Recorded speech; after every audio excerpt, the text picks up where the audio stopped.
Good morning and good afternoon from wherever you are watching, and welcome to the legendary circuit of Spa-Francorchamps for round two of the RCI Multi-Sprint Series Season 2. Last week we saw the Hypercars and GT3s duel it out at the Temple of Speed in what was an incredible season opener. But with rain looming as it ever does in the region of Belgium, I think we are cooking up what could be a very, very entertaining race here today. I'm Callum Kerrigan. Joining me in the booth today is Callum Kerwin. Oh, yes, you've got the Callum Squared duo back. And behind the lens is the man who always keeps us on board with the best on track action. That is Mr. Ted Edwards. Strap in. We are ready for round two here on what is going to be an incredible season here on LMU. And Callum, would you look at that? It's looking a little bit wet. There's some clouds looming over there. Yeah, good to be back with you, mate. Yeah, it's been a while since we've had the old Callum Squared in the booth, but no, looking forward to this new game for me. LMU haven't commentated on it before. Pretty new game for us here at RCI as well. And yeah, Spa-Francorchamps is always changeable in real life, and trust it to be changeable in game. I'm wondering, whether by the time we get to Hypercar qualifying, if we're going to have any spots of rain. You can see the wiper on there on the Lamborghini. So probably some spots of rain coming down already, and it's just all about tyre choice here and getting a lap in early, I reckon. Yeah, it looks like the circuit isn't too wet at the minute. Maybe some people going out on dries expecting a bit more of a rain shower. But if it does sort of dry up as this session goes on, that's just cruel for the GT3s, isn't it? They're having to brave the rain, burning the rubber, warming up the track for the hypercars to come out later on and really sort of bank some fast times. As we are on board here with Klaus Nyring, a lovely view going up Eau Rouge and up to Radion. Klaus Nyring, obviously the winner of the LMGT3 series, the winner of the LMGT3 class last week in an absolute dominant performance. Saw himself sort of 20 seconds ahead of the field, really sort of class of that field last week. I wonder if he's going to be able to replicate that here today. Yeah, it's sort of it's a new one for us to sort of look at, and briefly having a look over the previous results, he did seem to dominate quite a lot, but Spa is one of those places where it can throw a massive spanner into the works for anybody. You look at Spa in sort of the historic races that have happened there. It's never dead set on who's going to win here. So if there's any track where somebody could potentially find their way fighting through, this is probably one of them. And it's hour and 20 minutes. It's a long race for these guys. So you've got to keep consistent, good pace all the way through, and these guys have really got to focus. It's going to be a tough old race for them. As we've got a yellow flag up in the top left. I'm hoping that's just because somebody's pulled off to return to the pits, but sort of still waiting for the starting times to sort of cycle through here. As people start to set their laps. One thing that's worth noting is only 10 minutes, and it's quite a long out lap. So you're only going to get really one or two laps of this, as we see the number 60 car returning back to the pits of Verstappen. He's only got 5 minutes 40. You're going to get an out lap and maybe two flies at that.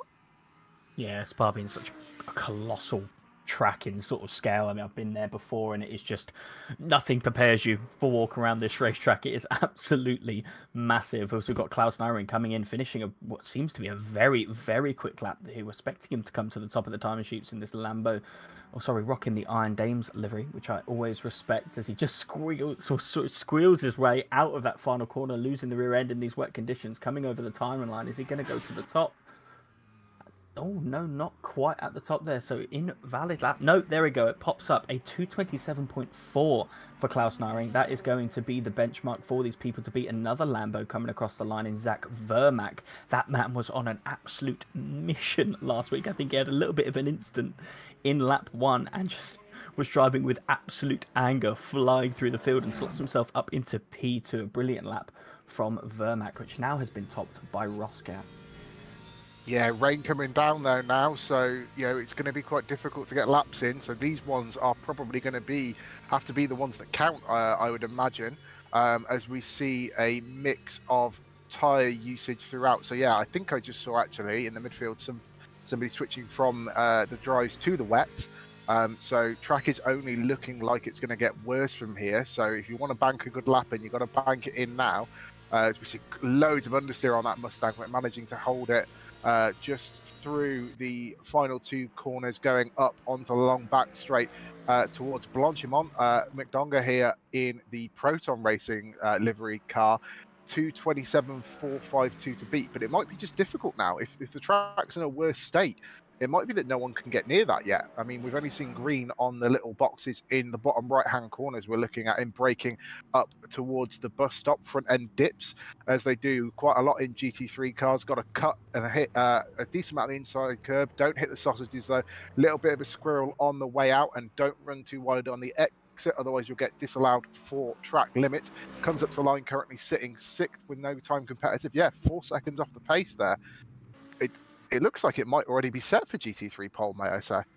Well, it looks set for GT3 pole, but only the top 6 have set a lap, Callum. So really, we're actually in these sort of last 3 minutes, 10 seconds of this GT3 qualifying session. We're essentially qualifying here for P6, as you know, the guys went out early. They got those banker laps in. Those have proved to be very critical here. I mean, you can see Klaus and Nyring losing a bucket amount of time in the middle sector. Clearly, the rain has come down quite hard on these drivers, and it is essentially a fight for P6 here. It seems like 1 to 5 is all sorted.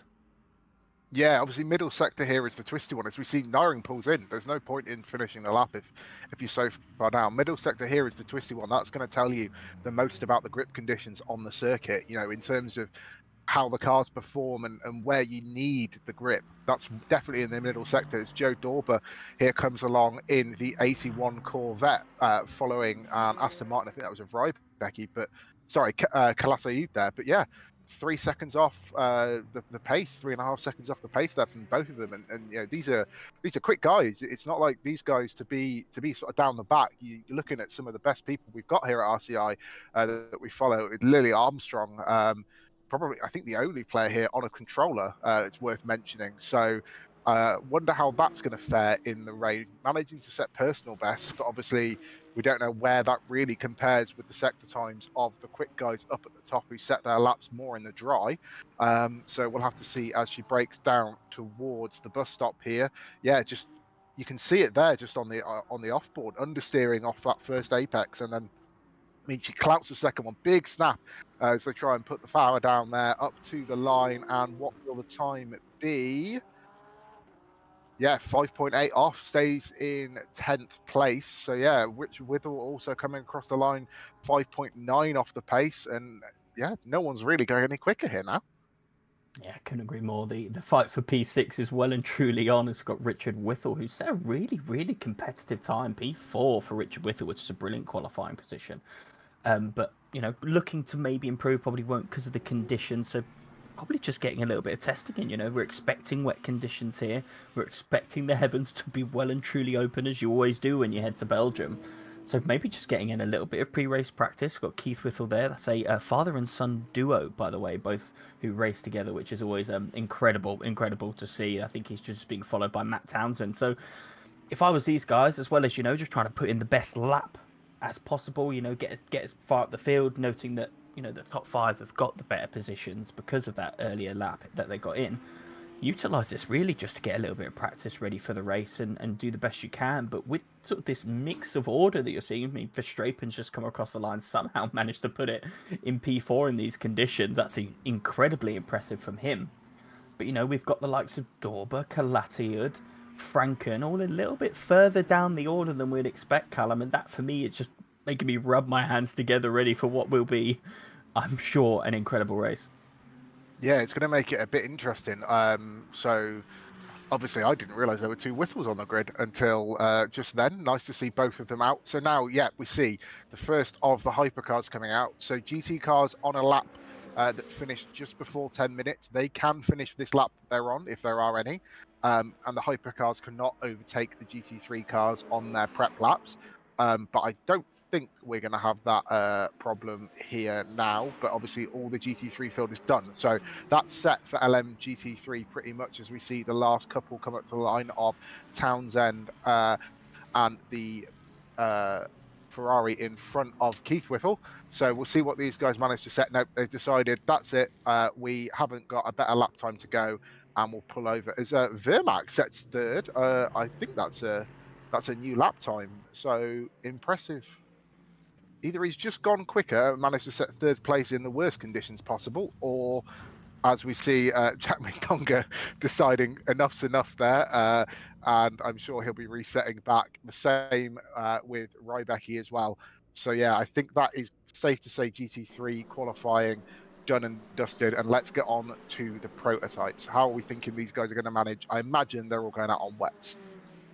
Yeah, absolutely. You can expect those to go on wets, and they'll be seeing sort of the trajectory of the rain, so they'll know right now that the earlier they get their lap in, the better. I do just have to throw back how Vermac got that better time with the more rain coming down. It's incredibly impressive to put that Lambo into pre-3 as we ride on board here with Peter Roche in the Alpine, just currently being followed by one of the Ferraris.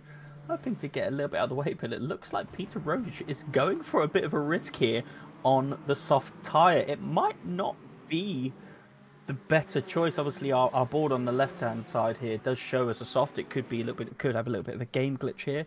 But if he is going for the soft, I can't help but always vote for someone who's trying something a little bit left field to put in a good performance here. And Peter Roche obviously was P2 last week, so we know he's got the pace.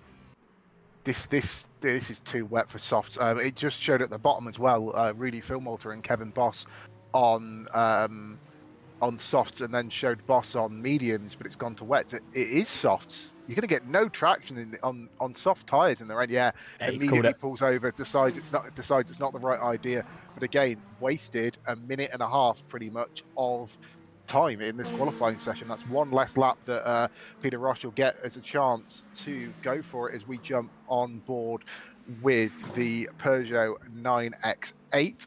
It's beautiful to see. I'm used to commentating with you in ACC, Callum, so it's beautiful to see hypercar machinery on our screens now. Obviously, a big welcome addition, LMU, to the sim racing community, giving us a gap really previously only held up by iRacing. So, it's beautiful to see something dedicated to the World Endurance Championship as that's really grown in popularity these last few years. As we see, I think that's a Lamborghini, getting out of the way. Yeah, a Lamborghini of Kevin Boss getting out of the way on one of his prep laps of the Peugeot on a fast lap. So obviously these drivers can't impede on their prep laps.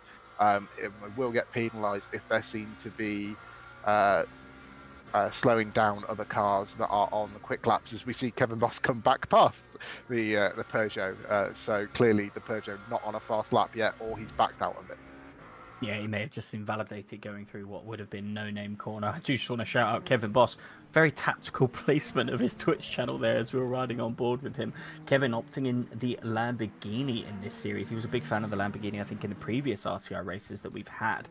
And I think that may be the only Lamborghini we have on the field. Also, we've got a number of Porsches, a number of Peugeots, a number of Ferraris, a few BMWs, and of course, a Glick, which we've already spoken about. Callum is always a fan favourite, but it's good to see a good sort of variety of the hypercars out here. And what I absolutely adore about this hypercar class, as we ride on board with Hugo Meurs, naturally a purple sector 1, purple sector 2. We know he's got the pace after a dominant performance last week. I can only assume he's going to be topping the timing sheet, and he does with a 2:12.7. So that's the benchmark for these hypercar drivers. But yeah, the thing I absolutely love about these hypercars is, we've all got a set of rules. They're all building to a set of regulations, and yet the cars just look so different. Like, it's so interesting to see sort of the shapes that all these manufacturers have come up with, and that's something that really piques my interest when sort of not only driving the hypercars on the sim, but watching it on RCI, or even when I'm watching a wet race as well. Yeah, obviously all these big companies have come up with different philosophies. I mean, hark back to sort of the earlier iterations of the Peugeot with no rear wing, as we see one dipping into the gravel there on the exit. That's not the line through there. That will be a abandoned lap, so 4 minutes left to try and get a quick one in. As we see George Barr come across the line to set a lap to go 7th in the number 8 Toyota.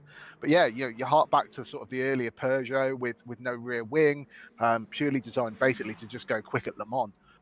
A lot of these companies will sacrifice the other wet rounds of the season to get a favourable BOP or a favourable design even for the Le Mans 24, is it being such a massive global phenomenon of a race. Obviously, we saw Ferrari take honours in that earlier in the year. I don't know about you, but I was definitely watching it. I love watching Le Mans. Hoping to go and work or watch it at some point. It's a really amazing series WEC to watch in real life. Obviously, if you haven't watched it, I'd absolutely urge you to go and watch it. It's so great to see, as you said, Callum, with different design philosophies and different manufacturers, but surprising how even you can get the cars with just one set of sort of global defining very loose defining regulations. How all these amazing engineers come with very similar philosophies, as we see Ryan Gill coming down through, I believe that's going down towards Stabilo here.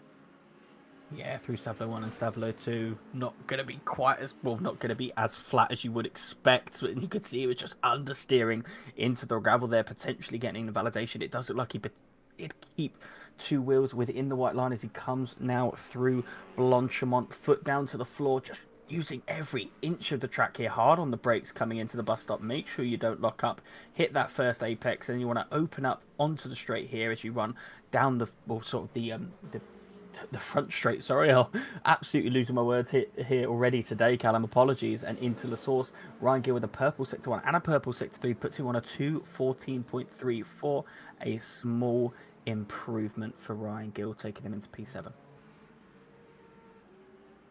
Yeah, I think we are sort of looking at those sectors in the bottom right. We're not 100% sure if they're correct. It might be a bit of an LMU thing. Obviously, this game is still in its very early stages. So we're sort of looking at lap times. It might not be that those sector times in the bottom right are correct if you're watching on and looking at that, as we cut to Hugo in the Ferrari. Another Hugo here, looking currently sitting in 4th place, so second off the pace here. Got a bit of traffic ahead of him of a Peugeot 9X8, but managing to navigate that well. Peugeot gets out of the way. It's so hard to see out these onboard cameras with how sort of low the windscreen mount the rear wing mirror mount is in these cars, but can tell you he's coming up towards Pouin, downshift on the way in, and loses the rear end and sends it round. Yeah, these conditions are getting really, really tricky. Yeah, and it's so easy to drop it there at Pouin, such a high downforce corner. You know, it's just so high risk, high reward. It's how much speed you want to take into the entry. I know from personal experience, which is, by the way, a 100% skill issue, that I regularly just, carry a bit too much speed, and it's so easy to do. Rear end snips out on you, and all of a sudden that's lap over, as they just experienced. Hugo Moles coming in, looks like he's setting up for a final lap there. Calling this lap, goes, no, right, this lap hasn't been too great, maybe a poor middle sector. I'm going to set myself up ready for this final lap, as he's going to try and take on pole. Currently 0.23 behind pole. The man who took P1 is going to be hungry to go back to back here. He was a pole to a absolutely insane dominance victory last week at Monza. He's going to be hungry to go back to back here today, and you can clearly see that by how he's setting up for this lap. And up Radion, almost losing the rear end, almost skipping over the top of Radion there. He is absolutely pushing in these conditions, Callum. Yeah, it looked like he had understeer and oversteer at the same time through Rouge and up over the top of the hill there, but provisionally, we're not sure about this if it's working or not, but provisionally Purple Sector 1 4/10 up on his lap, so looks like he is achieving that. You can see on the right and left hand side of the cockpit, you can see those big red flashing lights that come up when they are sort of inhibiting into the traction control and the TC is cutting in. So that shows you how difficult it is to drive in these wet conditions, and how often those red lights flash up on the screen. And how hard he's pushing here to get that P1 back. Only got to find 200ths of a second here, so just over 200ths of a second to P1 is the gap. It's close up at the top now. We've got front 4 cars separated by just over a second, and then back from that you've got another 6 or 7 cars separated by about 8/10. So really close racing here, even with the tricky conditions. Yeah, super close. Obviously, P1 and P2 currently looking like they're in a bit of a class of their own, but if you look from sort of P4 all the way down to P11, that is extremely close here for a qualifying session. Again, multiple different manufacturers there, all in the wet conditions, all with different car characteristics, and the racing, well, sorry, the qualifying is that close. One thing I did just want to quickly note, Callum, is so we're on board here with Hugo. Lovely clear track ahead of him, and obviously if he gets pole and leads into turn one, that's exactly what you're going to want here. We have a massive grid here at Spa today, and vision, especially in conditions like this, is going to be so important as he pulls into the pits. He doesn't fancy that. He's going to be taking P2 here today, so no improvement as we go on board with Milan van der Velken, who does seem to be improving again, looking like he's got a very similar livery to Van Dries. Maybe we've got a bit of a team brewing here. Sort of that sort of Belgian livery is one I absolutely love. I'm loving sort of the custom livery. So you're starting to see here is he's very screwily out of that, straight onto the throttle, manages to hold it, doesn't swap itself round. Is he going to improve? We're going to have to wait for a tiny delay before we see that come through. A 1:14.28 sees him secure P5. It wasn't quicker than his previous lap. Yeah, it's an interesting new addition, custom liveries to this game. Obviously, we're quite used to seeing some rather outlandish entries in our Assetto Corsa series. But, nice to see some of these guys already sporting the custom liveries. But I do love how good some of the traditional sort of team ran wet liveries do look. As we tick down with less than a minute left now, 0 seconds. So this is the last car crossing the line. Any better than P9 for George Bart? No, I don't think so, unless it's going to take a while to update. So that is your Hypercar grid. Giancarmi on pole and Hugo in second place, with a bit of a gap then to the rest of the field. Yep, so just to run through, we got the number 50 of Gyokomi in P1, Hugo Mills, and the number 99 Porsche. Again, 2 thousandths of a second behind, so couldn't quite perform on that last lap. Zeno Van Dries, best qualifying of the season, followed by Peter Roche, who got that P2, so he's going to be looking to throw himself forward. Then we got the 51 of Parole sitting in P5, Van der Velken P6, Billy Octane, Raphael Huell, George Barr, and Ryan Gill round out your P10 in qualifying for the Hypercar. Looking down at the bottom half of the grid now for Hypercar, Kanai in 11th place, Reese Wilkinson putting the number 6 Porsche in 12th, Fabian Schmidberger in 13th in the BMW, Kevin Boss down in 14th, and Colin Campbell in 15th place. And then we had Martins, Kasainov, and really Phil Malta as well, not setting any time in qualifying. Yeah, and running over to, I believe it will be our GT3.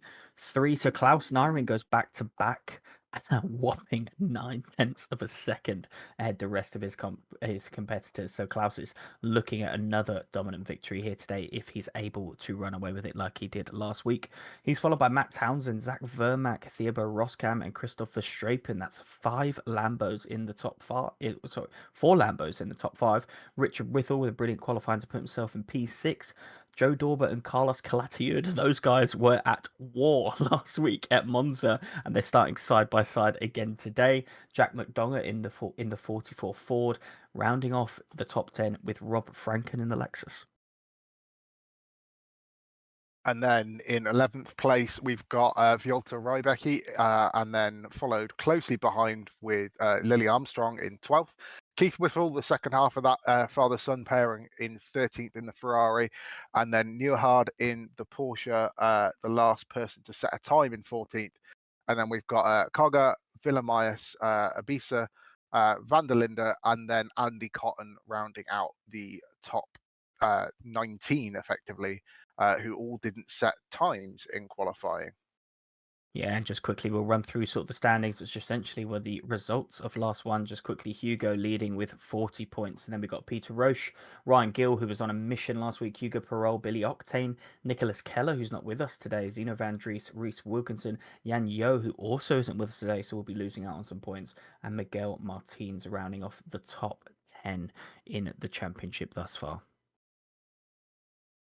Yeah, Matt Malcolm sitting in 11th. You got Colin Campbell down in 13th.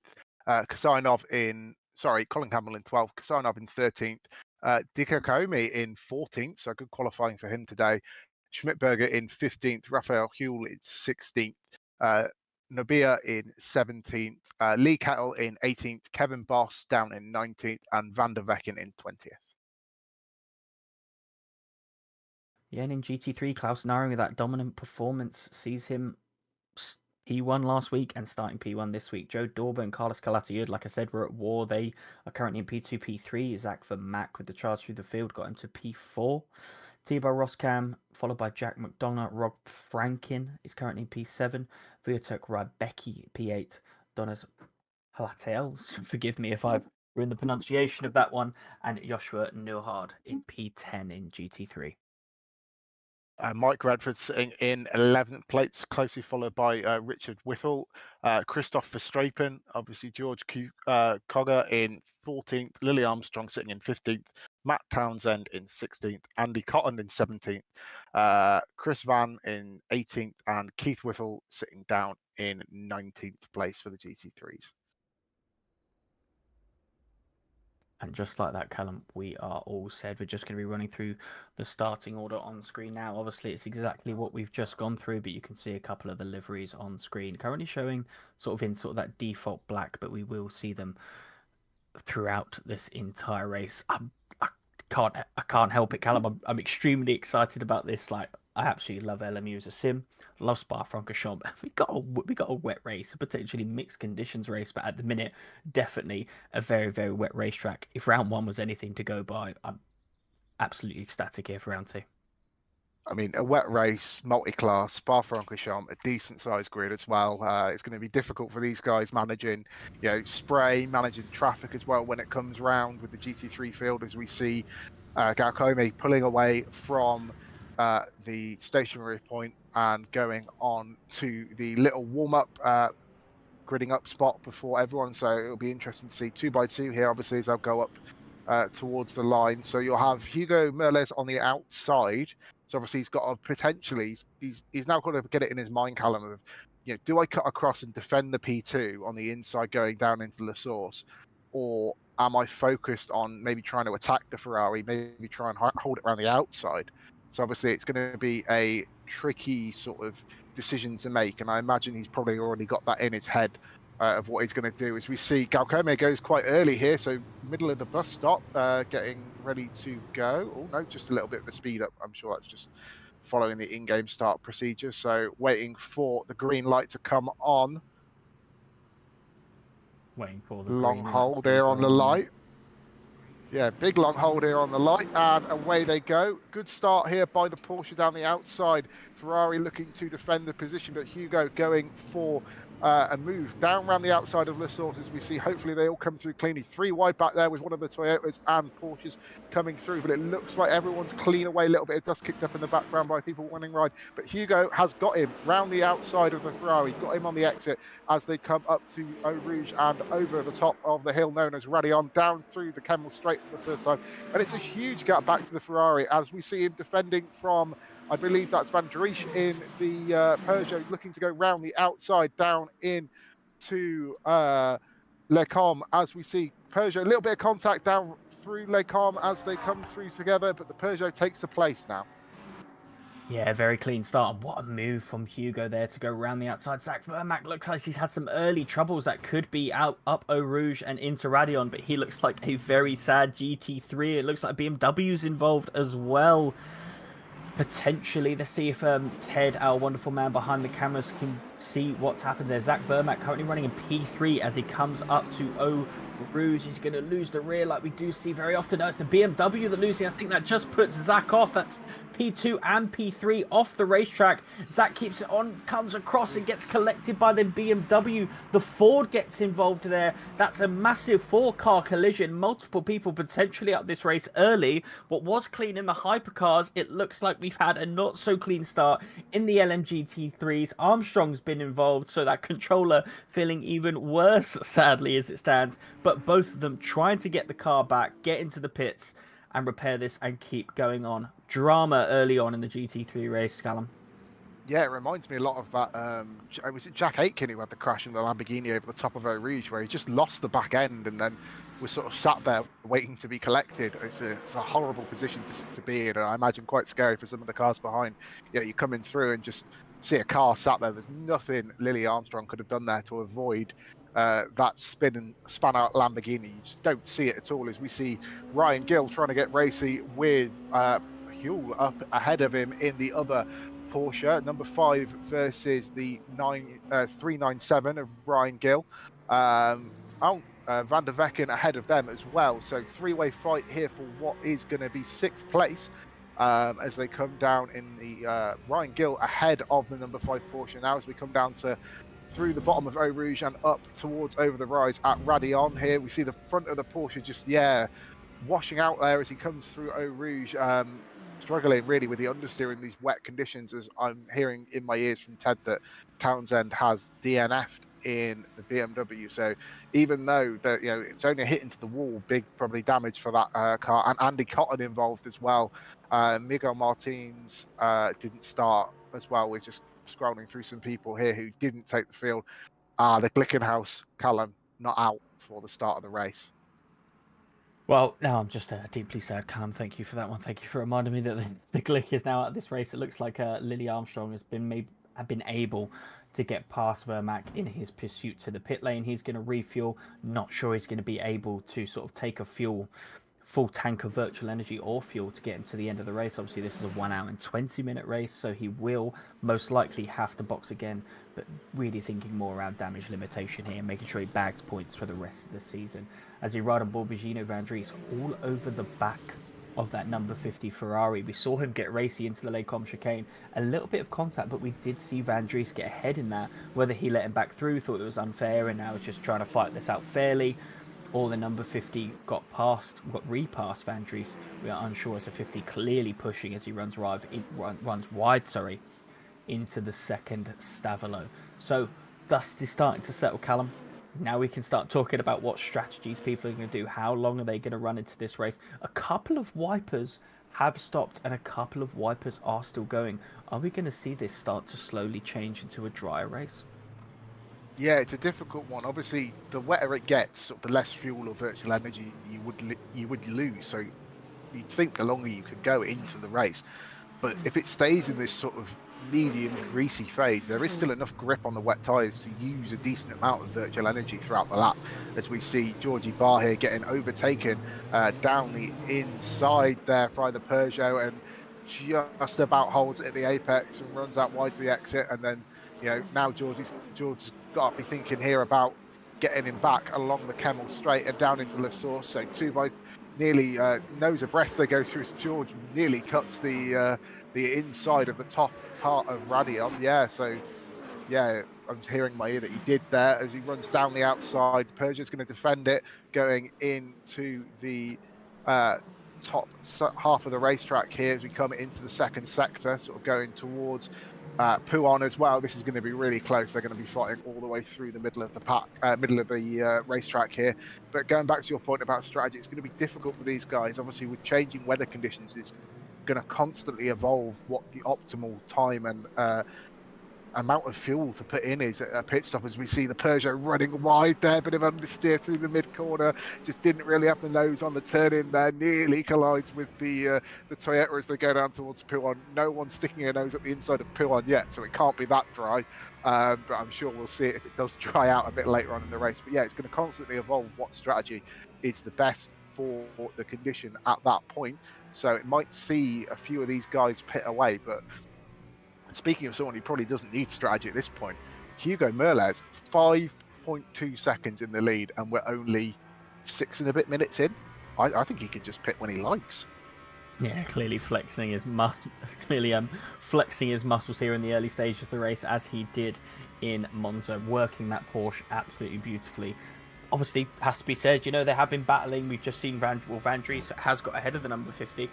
So, you know, there has been some action sort of happening there that would have naturally slowed P2 and P3 down. But Hugo Merler's just absolutely dominating here, over a second quicker each lap. As I almost just squirmed there as Peter almost went into the back of George Barr. But one thing I do want to point out, Peter Roche currently sitting in P11. He started quite quite far up the grid, so something's clearly happened that's dropped him down the order.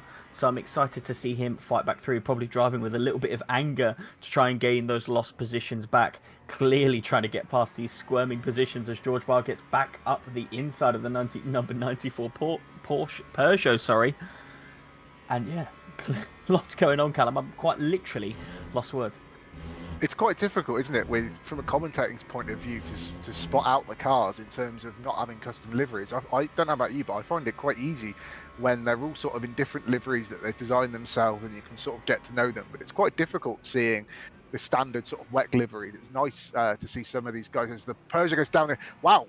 Porsche out of nowhere there on the inside of the Alpine. I think that one might have to be given back, and allows the BMW through as well. So, you know, if this was the battle for the lead, we'd be jumping out of our seats, both of us. But unfortunately, I think that battle is slowly sailing away.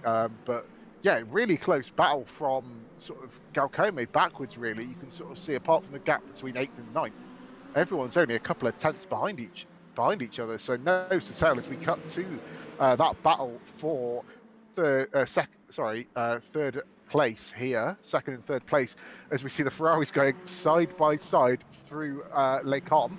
Sorry, not Les Combes, Pouhon. I'm trying to get my Spa corners right again. Big touch there, big squirm. Peugeot into the back of one of the Ferraris, a flash of the headlights there. I would not be happy if I was Hugo Perrault there against Galcome. That was a little bit naughty of a squeeze and a tap, but we'll get away with it. As Hugo runs wide, that's going to give them a poor exit. Are we going to see side by side through Blanchimont? I think we are, as we see the Peugeot going around the outside of the Ferrari. Surely he can't hold it around the outside through Blanchimont. He thinks better of it, tucks in behind, tries to get in the slipstream for the bus stop. But this is an incredible battle for the bottom step of the podium. The two Ferraris sort of leading the charge, battling amongst themselves. And we've got squirms happening all behind as well. Two Ferraris have gone wide. That's going to let the Peugeot go through. It looks like, and that's put the other pack in as well, Callum. This is incredible racing. The two Ferraris with their squirming has brought everyone back into the pack. Van der Velken probably just licking his lips here, waiting for something to happen to see a gap to sort of fit in through. But what is going on here 10 minutes into the race? Yeah, these guys are racing like it's a 15-20 minute sprint, not an hour 20 enduro. You've got to keep your cars together, guys. Can't be going banging wheels right now as we see them rise up through over the hill again. An hour and 10 minutes still to go in this race, so still plenty of time to be making moves. It's just a sea of hypercar machinery coming down the Kemmel Straight in to Les Combes, as we see the Porsche going straight on there. People are starting to struggle with these braking points. I'm wondering if we're going to see a little bit more water on the screen, hopefully keep it wet enough for the wet tyres. But I mean, if it dries out, we're going to have to see some strategy come into play. Still as they were, Ferrari, Peugeot, Porsche. So these guys really battling it out as if, you know, this might as well be a sprint race to them. Yeah, definitely acting like it is a sprint race. Perrault has got ahead of Galcome, and he seems to just be running away with that now that he's been set free on what is essentially a Galcome train here. Looking at the energy, Perrault's used up a lot of energy in that battle, so he is going to have to pit early. That limits his sort of options there, as we see the Ferrari going off. Van Dries almost followed him. Not Van Dries, Van der Velken. The Ferrari coming back on circuit. The rejoin, and there is contact. He hits the Porsche on the rejoin, flash of the headlights, rightly so, but unbelievable save from that from the Porsche, sorry. Billy Octane, fastest hands in the West, sliding it through Stabilo 2, trying to get back composed, and there's just an absolute flurry of cars here, taking a few more nudges as he comes round. This is unbelievable. I think he's got damage, unfortunately, but that is a fantastic save. Hats off to Billy there. Big save. I think, suspension damage here for Billy Octane. Nearly loses it by clipping the curb on the inside, but very sensibly sort of realises it quite quickly and gets out of the way. And I think that will be it now for Billy's race, unfortunately. But what a great, I mean, if you're going to take anything out of a race a race here with us at RCI. What a save! Pretty much 90 degrees to the ideal racing line of the track. So Ferrari goes off on the inside, sort of slips away on the grass, and then collides into the side of the Porsche. Big hit. Can see why he's got suspension damage now. And now, he's trying to get his foot down, and suddenly it's not going in the right direction anymore. And he's got an entire pack of hypercars trying to get by him, but does the sensible thing.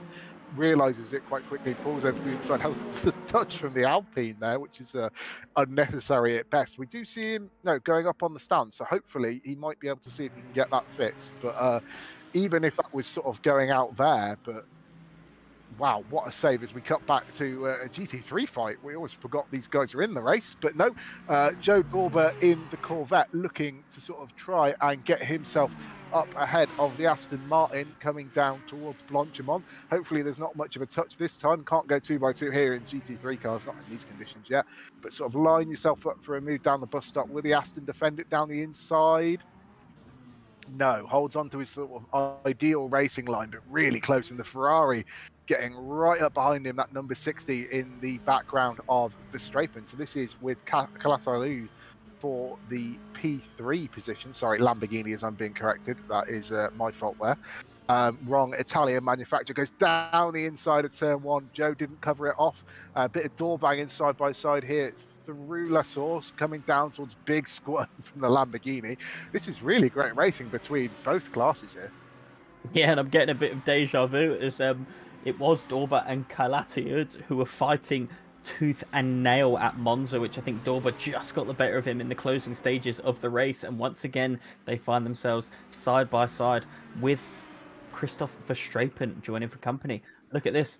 Billy Octane coming out of the pits, filtering himself through the GT3s. He's actually on the same lap, so won't have any blue flags, but obviously naturally being in the fast class will just glide past him. I do feel bad for Billy. Billy, one of the standout drivers for me in round one. He made some unbelievable moves, and there was a double overtake in there, which I think got him a very high position, as you see Colin Campbell taking a spin through the bus stop, probably getting a little bit squirrely, and that was a BMW coming into the pits as well. Are people starting to think about the drier tyre?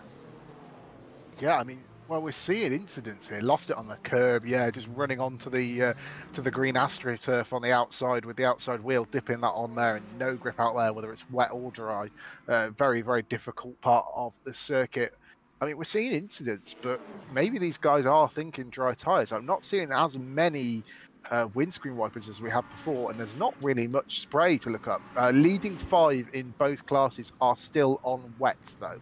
So as we see, yeah, I can't see any windscreen wipers going on that Corvette or the Lamborghini of Verstappen. So maybe it's time, as we say, commentators curse Dorber runs wide.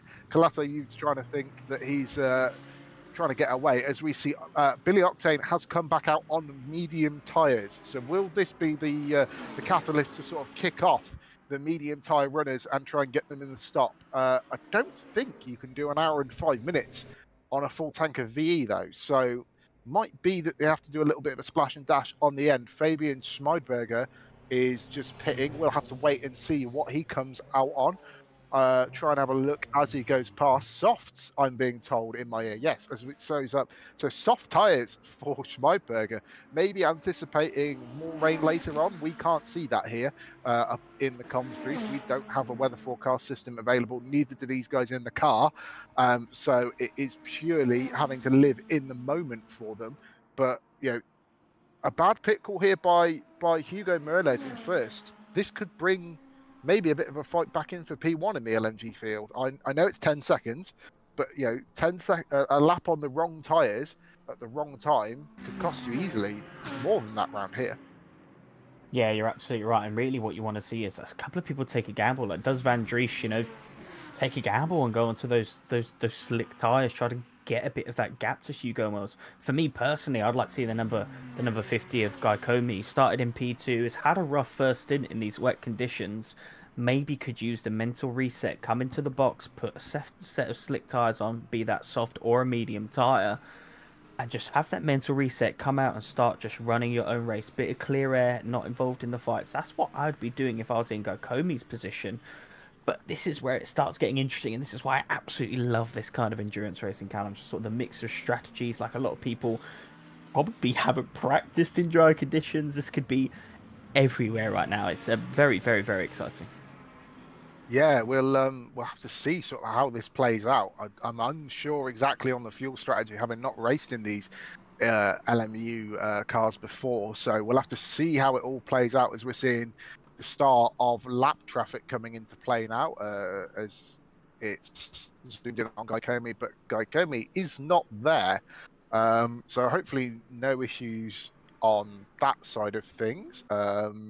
Maybe just one of them little bits of LMU being a bit of a new one. We're seeing yellow flag. We're seeing, I think that's a disconnect, isn't it? Yeah, unfortunate there for Guy Comey. I'm sure that wasn't out of frustration, but hopefully hopefully he can have the opportunity to Looks like he's, reconnect as we cut. according to the Yeah, it looks commentary, like he's he's back on. back. It looks like he's back. Maybe it's just a little bit of a lag spike there from Guy Comey. Yeah, he is back.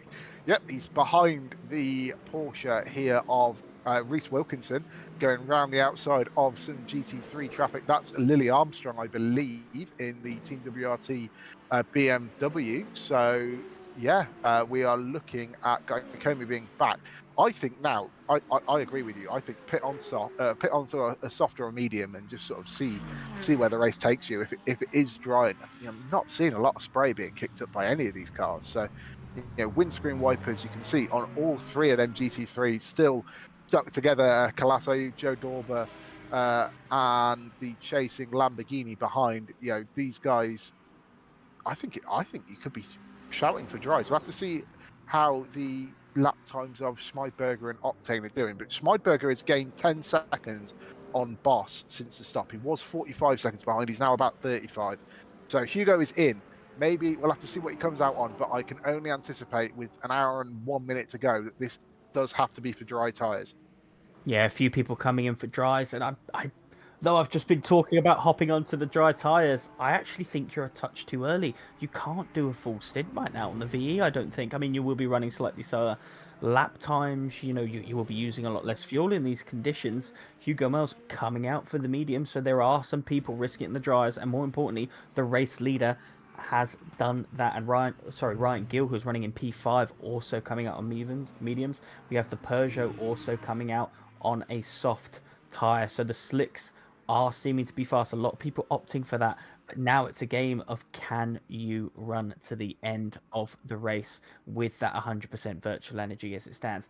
I think we're going to have to see some fuel saving and a bit of lift and coast to get there, as it looks like we do have another race retirement. Reese Wilkinson, it looks like he's in the garage. It looks like there's an incident. Is that running up to the top of Radion and down the hangar? Oh, sorry, not the hangar straight, the Kemmel straight. It looks like he's no, it's up Rouge, and a little bit of a helicopter there just loses the rear, slaps him round straight into the barrier, and turns into a lovely helicopter. Very unfortunate, but so easy. Such an easy mistake to make if you're not quite set up right, not quite got the right level of rear wing. It's so sketchy coming up Eau Rouge and into Radion, let alone adding that effect of wet conditions.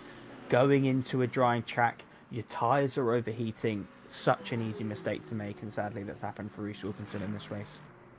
Yeah, car goes light as it crests over the top of the hill there, so it's the point where you're going to lose the most amount of mechanical grip and aerodynamic downforce as well. So really just difficult to hold it through there, as we see.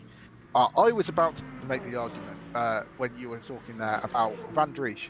I would be staying out to the point where I knew I could get a full stint of VE in. However, Van Dries and Van der Vaken are both in the pit lane, so we can only presume this is a dry tyre swap.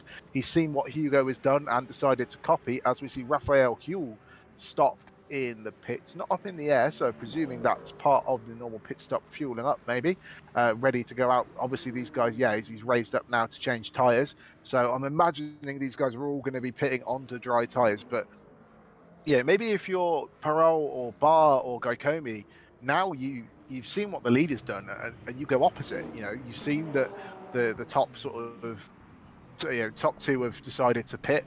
They're going to have to make a splash, we imagine. Otherwise, it's going to be some almighty lift and coast, as we see Van Driesch come out on the mediums, Raphael Huell out on the soft tyres, we believe, yeah, and Kevin Boss in the pit lane in the Lamborghini. So we'll have to see what he comes out on. So top 5 haven't changed tyres at the moment and haven't made their mandatory stop. As we're looking down the order, so leader of the ones who have stopped is Morales. Mediums going on Kevin Boss's car. As you can see, the yellow sidewall on that Michelin tyre. So I think you've got to look at staying out here to get a full tank of VE in. Well, the one thing's for certain, Dry's definitely the faster tyre. Ryan Gill was just a massive overcut from P5 to jump himself into essentially a net P2 on the racetrack. Jumped Van Driesch, and Kanani, who also came in a couple laps early, he was further down the field, and he's jumped himself into essentially a net P3. So dry tyre is definitely the tyre to be on. It's just that question around virtual energy, and with my limited experience of the game, obviously this is just the classic Callum trying to guess things and getting them horrendously wrong. I'm not 100% sure these guys can make it, so leaving it the extra 1 or 2 lap could be best. It could be a splash and dash for these guys, which if you've got the likes of Perrault, Barr and Glycomi who are going that extension, going to sort of the 45-minute mark and then banking, they're going to be able to run as fast as they can into this race. I just want to quickly hop into our YouTube and Twitch chats. We've had a little bit of action happening over there. If you are watching and you're supporting anyone today, make sure you let me know who you're supporting in today's race. We've got Wallace asking us a little bit about the race. So Wallace, this is obviously LMU. We've got an hour and 20-minute race here today. I'm running through every race this season, every single Friday. Hour and 20 minutes, no set pit requirements. So you're completely open to what you want to do from a strategy perspective. But I can guarantee you the drivers right now are really appreciating sort of that flexibility in these challenging conditions. In terms of what you missed, I'm not going to tell you. You've got to go back and watch the race from the start, and let me tell you, it's not something you want to miss. Absolute carnage in the GT3 field, as we are now actually seeing the GT3s starting to come in, most likely for a soft tyre. Yeah, it's interesting to see how much earlier the hypercars can pit for dries compared to the GT3s. Obviously, a massive difference in terms of aerodynamic and mechanical grip from those cars. As we see McDonough going up into the air to change, we'll have to wait and see what he comes out on. But yeah, it's interesting to see how big of a difference. I think that's mediums. I believe that's mediums if it's the yellow wall side tyre. Lily Armstrong coming out ahead in the BMW, ready to get back out on circuit. But yeah, it's interesting to see how much, wow, big snap on their mediums coming out of the pit lane, really struggling with traction.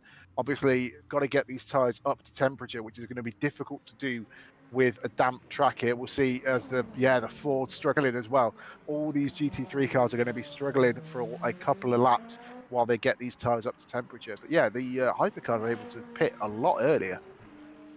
Yeah, it does seem like naturally with sort of their higher downforce package, they are able to sort of sustain themselves in a sort of a bit of a mixed condition in that crossover point a little bit more, which is why we're most likely seeing that earlier change onto the dries for the hypercars.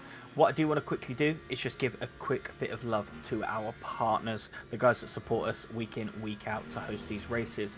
Ready Set Sim, whose sim racing builder is a must for anyone looking to get that next rig upgrade if you're diving into sim racing for the first time.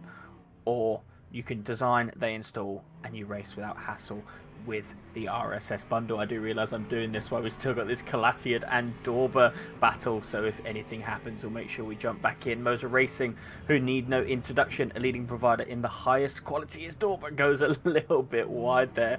Highest quality in sim racing gear, so if you are looking to get into some racing again, Moser absolutely are a brand that we support here at RCI. Coach Dave Delta, you'll find a lot of people here today most likely using Coach Dave Delta to get fast, or even using their setups, because we're finding a lap time has never been easier.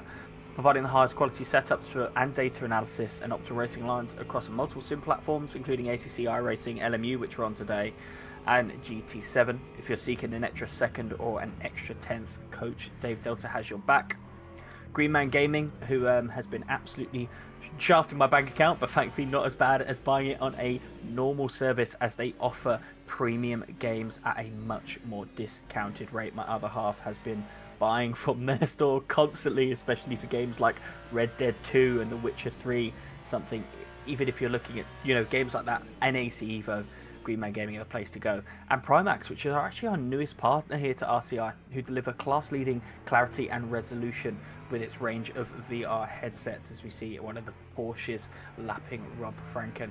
Learn more how to get learn anything about what you want to our partners in our sort of description below. And the last person I want to shout out is Motorsport UK, who have us as a recommended community. So any of those partners, including Motorsport UK, if you want to find any more about them, please look down below. I believe there's a couple of discount codes in there as well.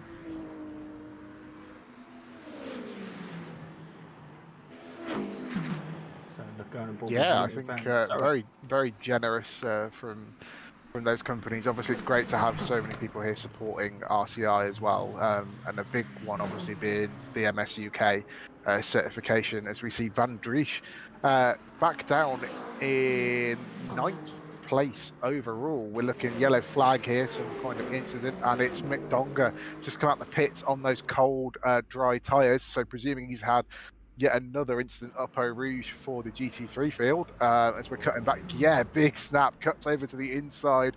Does he manage it?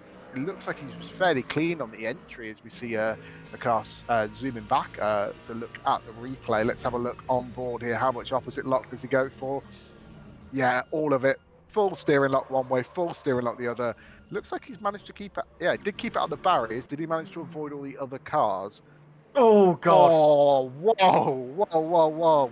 Just about managed to avoid all the other cars. I said that at the right time, didn't I, Callum? Wow, that was interesting. The Ferrari nearly completely wiped out 4th place there. He must have. He hasn't got clean trousers now, has he, Callum? Absolutely not. 100%. He's lying if he says he has.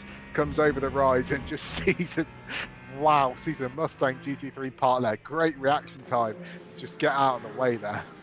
I tell you what, he did not lift for a second, did he? Foot absolutely planted, went to the right-hand side and cleared that stricken Ford at the top of Radion. Incredible reactions. As you're on board with Christoph Verstraper, he had a bit of an incident. He's actually cleared Kalatiad, and so has Joe Dorber. There's been a battle here between this sort of three-way battle pack for P3. The positions have changed. What was once Kalatiud, Dorber, and then Verstrapen has turned into Dorber, Verstrapen, Kalatiud, and Joe Dorber is now going to look to run away, try to taste down Thibaut Roskam. So positions starting to swap in the GT3 field, and I do believe all three of these guys are still on the wet tyre, still haven't opted to pit for the dry, so they could be losing out to a lot of the people here making that undercut. One person I do just want to point out, again, we were just talking to them, was Van Driesch. Probably a little bit frustrated currently behind that Porsche. He was currently sitting, well, he was prior to the pit stop sitting in P2 very comfortably. Now finds himself really sort of net P4 and losing time to Ryan Gill in that P2 position. So probably a little bit of frustration, hungry to get that P2 back. Yeah, Peralt's still yet to pit in the Ferrari, so we can only assume he's going until the 45-minute mark, which is what we've been reliably informed by our very own Ted Edwards, that's the point where you can get to and fuel save and make it to the end. So all of these cars who have split, actually Bart, Garcomi and Campbell, all not pitted as well yet. So Merles has made his way through a few of the traffic on wets already. The question is he gaining enough to make up an entire pit stop and a splash and dash at the end? That is the burning question, Callum. I can't answer it. I can't answer it for you, to be completely honest. It's one we are just gonna have to wait and see. As Ted Edwards, our incredible broadcaster, just informed us that Hugo Mills currently a second quicker than who is currently sort of net P2 in Mr. Ryan Gill with the Bongo Tech Speed Juice and Horseflow livery, which we are very, very familiar with here at RCI. He's currently chasing down Colin Campbell, who is sort of off strategy, still on the wet tyre. So even though they are technically racing for position, they are very much an opposite strategy. And you can see sort of what we love here as LMU has started to allow custom liveries, custom liveried hypercars battling it out on track, and Gill with sort of the drive tyre should make this light work around. Colin Campbell has much better traction at this stage in the race. But I do just want to point out, Kanani and Van Driesch just behind us. Ryan Gill goes around the outside of Blanchimont. Unbelievable. The Peugeot, or the Peugeot duo, follow Ryan Gill behind, and we have got a fairly intense battle brewing here for P2 in Hypercar. I think we need an outside, round the outside of Blanchimont camera on the side of the screen. Talk that up to 1 now. That is a definite certified golf clap move there from Ryan Gill. That was fantastic to see round the outside. As I'm seeing headlights flashing here of, I think that's Richard Whittle, come up behind the Alpine in down the inside. So here you see the different difficulty of multi-class racing. Hypercar wants to come through here. So you've got Joe Dorber, I believe that is in the Corvette, closely being followed by the Lamborghini there, and then closely followed behind by Richard Whittle. Now, Carlos Caracciu has lost a lot of ground here. He's lost 2 further places, so clearly struggling in these sort of changeable conditions. You can see him just in the back of shot there, I believe. That's not Carlos, that's Ryback. So what has happened to Caracciu then? Yeah, down in no name. So really struggling here in these conditions. I'm assuming we might have had He's boxed. a bit of a he's boxed. He's boxed. Therefore, that is why I was a bit worried we might have had a bit of a coming together that we'd missed. But I'm being informed by Ted in my ear that he is on the medium tyre. He has boxed. As we see this hypercar battle coming through, this is making Ted very nervous in the comms. In the camera booth here, as we see Gill being chased down by these 2 Peugeots, hunting him in that beautiful. I love that Bongo Tech livery. Bongo Tech livery is definitely a comms favourite, as Gill gets a rough exit out. Stablo 2. Van Driesch is very wide there as they go side by side, coming down sort of this back straight into Blanchimont. Can Ryan Gill hold it around the outside like he did the previous lap? And he does. He's just holding it around the outside, just losing a little bit there on the exit. And the Peugeot has got him into the braking zone, but Ryan Gill has the inside. Can he hold it? Inside for the first part of the bus stop, outside for the second part. It's all about who can apply that power. And Van Driesch trying to get the switchback. The Peugeot of Kanani now dropping behind him, now having to defend by Van Driesch, who's going to go around the outside into turn 1 of La Source. This is my favourite camera in motorsport, by the way. But after all that, they are still running in the same order. Gill, Kanani, Van Driesch, P2, 3, 4. Yeah, Huell had a big snap of, I believe it was Huell or Campbell in the background had Huell had a big snap of oversteer on the exit of the final corner, I believe. Yeah, chalk that counter up to 2 now, both done by Ryan Gill. Come on, the rest of the field, we want to see some more moves around the outside of Blanchimont. But yeah, no, amazing racing between all the hypercars here. Really, really great to see. Raphael Huell not too far back off this pack now, so he'll look to catch up, maybe have a bit of a quicker middle sector. He's got a bit of clear air to cut ahead into. Hugo Perrault down in 11th. He's on softs. Okay, we were both nervous there. Me and Ted both very scared of why that was the case. We thought there had been a massive crash that we'd missed. No, we don't have to go find the replay. Ted, relax, calm down, have a bit of a drink. Hugo Perrault is on softs. So you can see how much he's lost down behind Billy Octane now, who had that incident we saw earlier and had to fix damage. So, you know, and a lot further behind as well. Guy Comey also behind Perrault, so has also boxed. But these guys have lost out big time, and you know, they're going to have to be doing a lot of fuel saving. So, you know, trying to work out sort of gap to the lead here, you've got roughly, from what I can see, to Perrault, it's about probably about 40, the best part of 40 or 50 seconds. So it's going to be tricky as we see no more moves around the outside of Blanchimont, but maybe a move down into the bus stop and La Source. Van Driesch nearly going up the back of his Peugeot, sort of, well, can we say teammate if they're in the same car, but not the same team? Maybe not, but you know, the Peugeot ahead manages to hold on to the position. Bit of a calm down moment in this battle. Maybe these guys have thought we've still got 44 minutes to go. We can't be going for it. As we see George Barr in the box, I think he was one of the last drivers who was still on the wet tyre, so presumably going to dries now. Campbell, sorry, still out there on the wet tyre. It's still raining though, Callum. Still raining or started raining? Obviously, we don't have the weather widget here in the box, so potentially those people that have gone on dries, apologies, could be suffering and having to go back on the wets, whereas George Barr could be pulling a blinder strategy here and going a wet to wet. This could be an astonishing strategy call. You'd feel awful if you just pitted for dries, wouldn't you? Now, I mean, look at Peralta and Gaikome have lost all that time now, and I hope you're all right there, Callum. Take a drink. I'll take over for a second. Please don't die live on stream. That would be an RCI first, I think. Oh, big traffic here as we see the Peugeot going to the back of one of the GT3 field. Jesus, that's loads of traffic coming through Puan. They decided to all come up the back. Kayane, they're going into the back. Oh, whoa, down the inside of the Lamborghini as well. And we see our very own Ryan Gill just sort of scarpering off clear. Have fun with that, boys. I'm going to try and run away as quickly as possible. That was some interesting moves there by the Peugeots down the inside of some of the GT3s. I hope you're back with us now, Callum, because you can enjoy a quick replay look at this. Yeah, apologies. Just needed a break to slowly die there. Yeah, unbelievable racing. But this is multi-class, listen to Callum.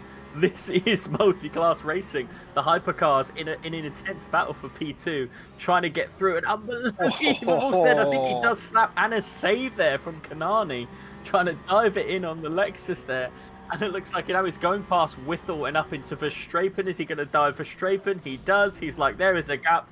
I'm going to take that. Thank you very much.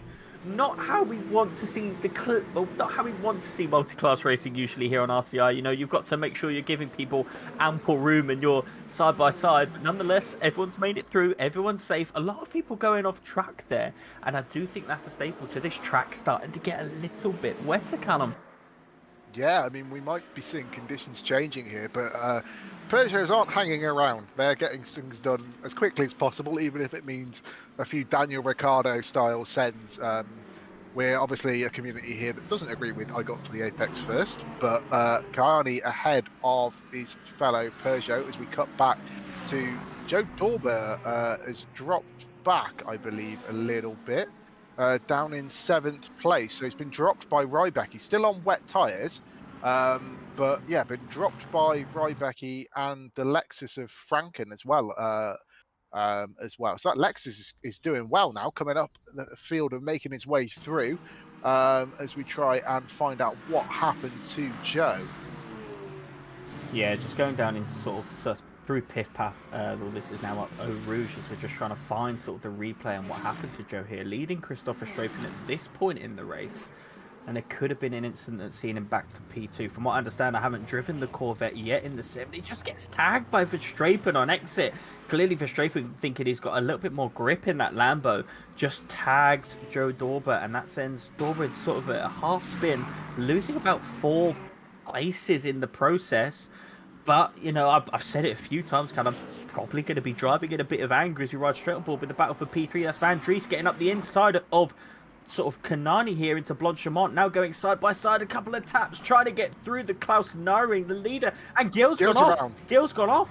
This is massive drama here. Van Dries currently now sitting in P3. Rappo Huel getting involved. Kanani now takes the lead. Gill's recovered to fall back into P3. What is going on? Get out of the way, Lamborghini. Save yourself from the chaos that is the Peugeots coming through. So, yeah, Gill's gone round. Struggling to see where that's happened. Oh, it's going to be lap traffic. Just gets caught out by the Porsche ahead and just loops it round. A very sort of ugly, slow little spin. And then the Peugeots are coming through side by side, all off the circuit. The Lamborghini decides that it's best to sort of live to fight another day and gets himself well out of the way of the rest of the hypercar field. But Gill's got back going again and is on the back of, I believe that's Kayane. So what's happened to the other Peugeot? Because there was 2 Peugeots there and now there's only 1. So it looks like the Peugeots have just dropped behind there. You can see Van Dries, Huel, and Van der Velken, but all swapped positions. So now we're at Kanani, Gill, Van der Velken, Huel, Van Dries. So these have all shuffled position from what was previously a lap ago. But this is a 5-way battle for P2.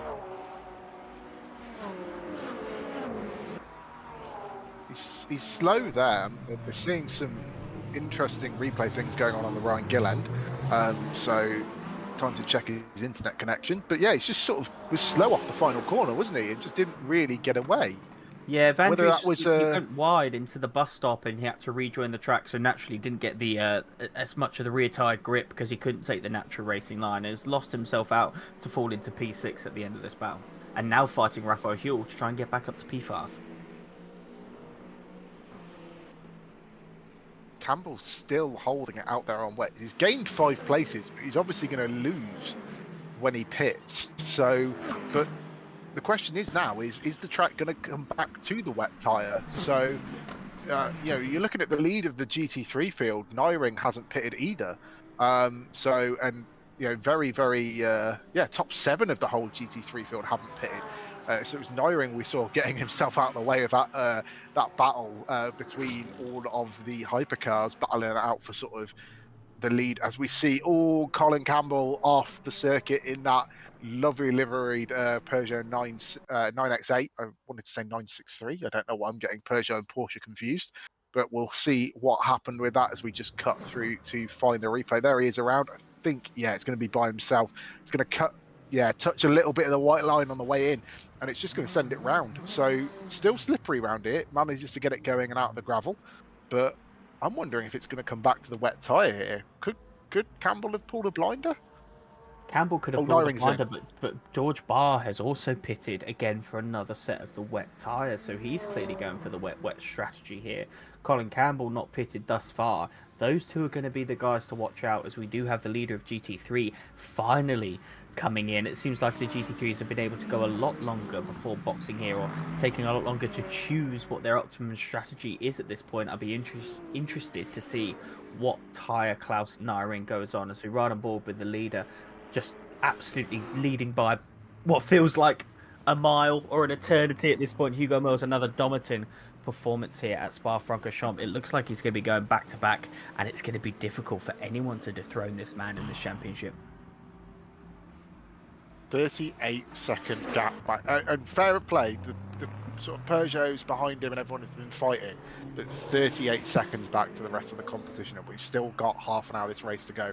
So we're thinking, as we see the leader of the GT3 field come out of the pit lane and staying well over on the right hand side to stay out of the way there, but so we're thinking, let's just get this straight. So Perrault, Campbell, when he does pit, Gaikome, and people like that should be able to get to the end on VE, but Campbell's still got 23% virtual energy remaining, so he's only done 3/4 of his fuel stint.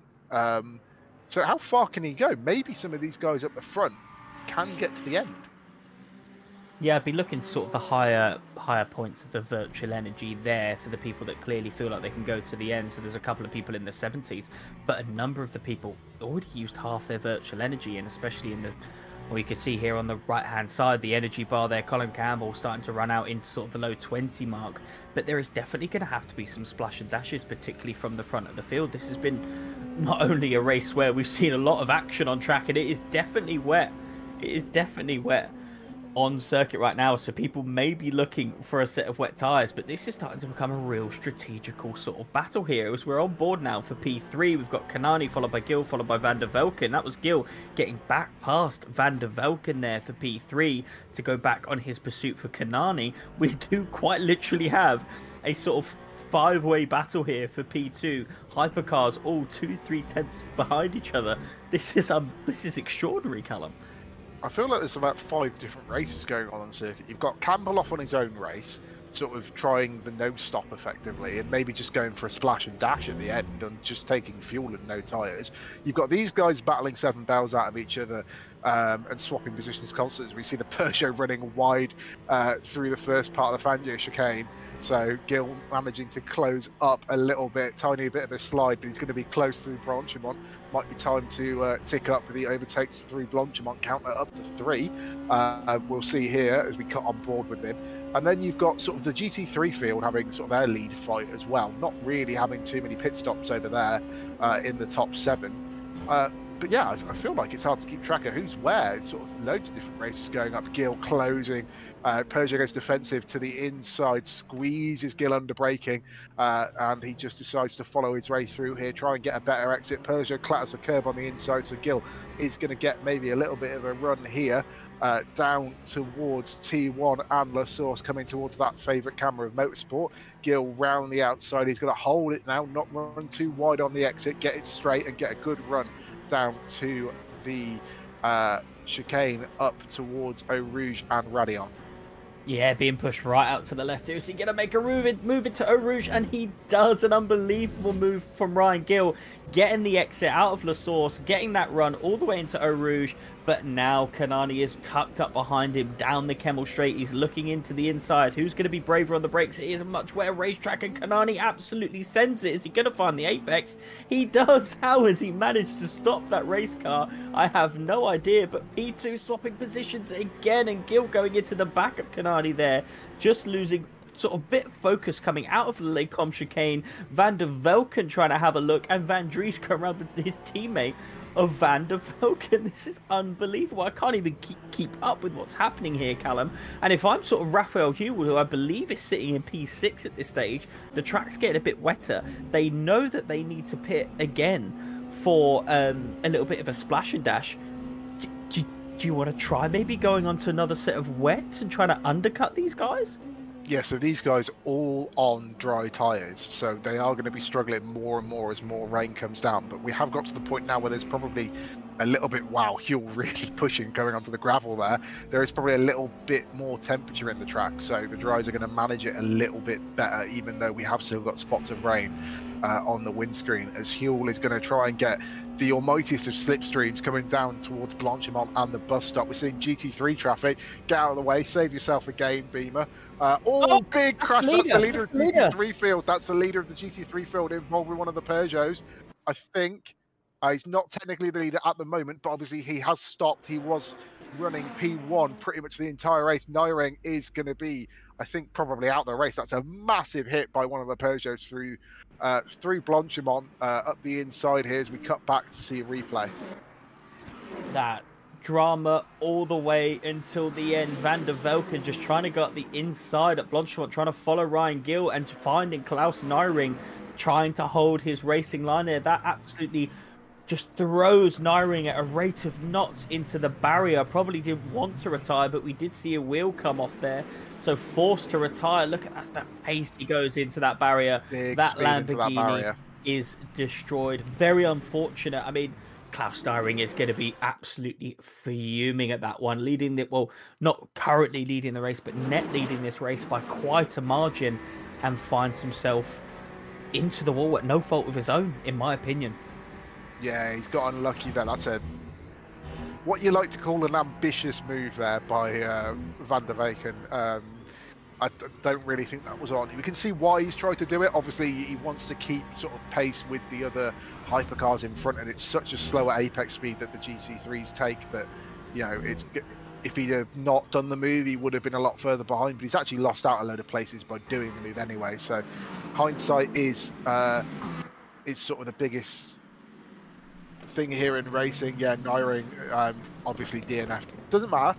Nyring, come over here. Come watch here on the YouTubes instead, and you can see everyone else knocking 7 bells out of each other and see who wins this race. I know that's probably not how you wanted your evening to go, but hey ho, at least you can see some great racing as we see Rybecki and Klaasuyud here coming up together. So Klaasuyud has got past Rybecki and the BMW as well. Joe Dorber obviously up ahead, running out wide, and all 3 wide on the run to Blanchimont. These guys are really pushing each other now as we see 2x2 with GT3s through Blanchimont. How's this going to go?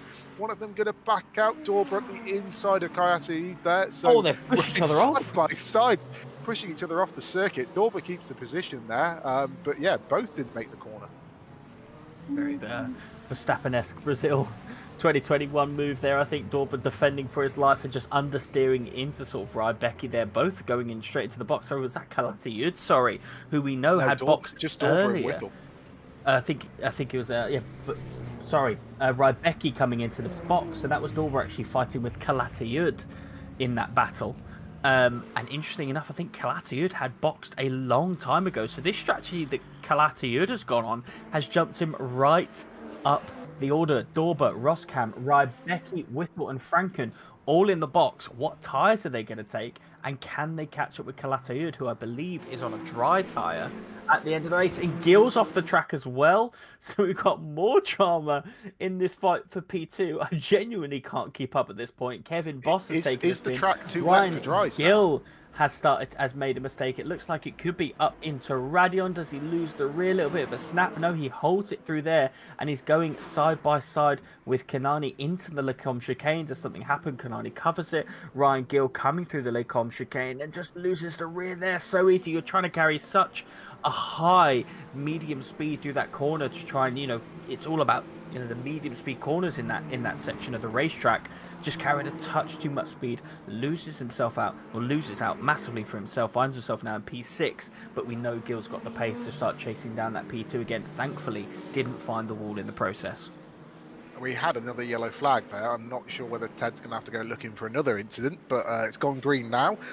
So fingers crossed it's all good as we see Keith Whittle pitting in from 10th place. I'm thinking it's starting to get to the point where it's a bit too wet. So let's see what he comes out on. Clatterud on mediums, Roscam there on wets. You've got McDonga on mediums, same with Ibiza, and Armstrong at the back of the field also on the medium tyre. So we'll see what Keith comes out with. They all pitted early, I'm being told in my ear by Ted. So it's going to have to see. Dorber's come out back on wets. Calatayud in the lead on mediums. Roscam wets. Verstrapen wets. Keith Whittle's obviously in the box. Richard Whittle on wets. And then McDonga up in 5th place on dries. Yeah, it looks like that early pit stop from Calatayud during sort of the dry spell of the race has thrown him up the order, 29 seconds ahead of Roscam. But now we've had that bulk boxing from all the GT3s, Dorber, Verstrapen, Whittle, Franken, all boxing for another new set of wets. So even though Calatayud is 30 seconds ahead, he is not going to be on the optimum tyre during this race, and Roscam is going to be hunting this man down.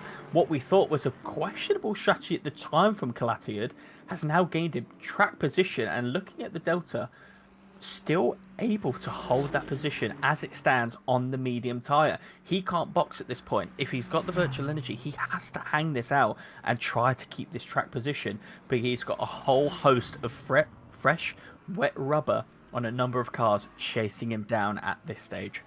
Track's only getting wetter. Hugo Moles doesn't care. 47-second lead now on 2nd place.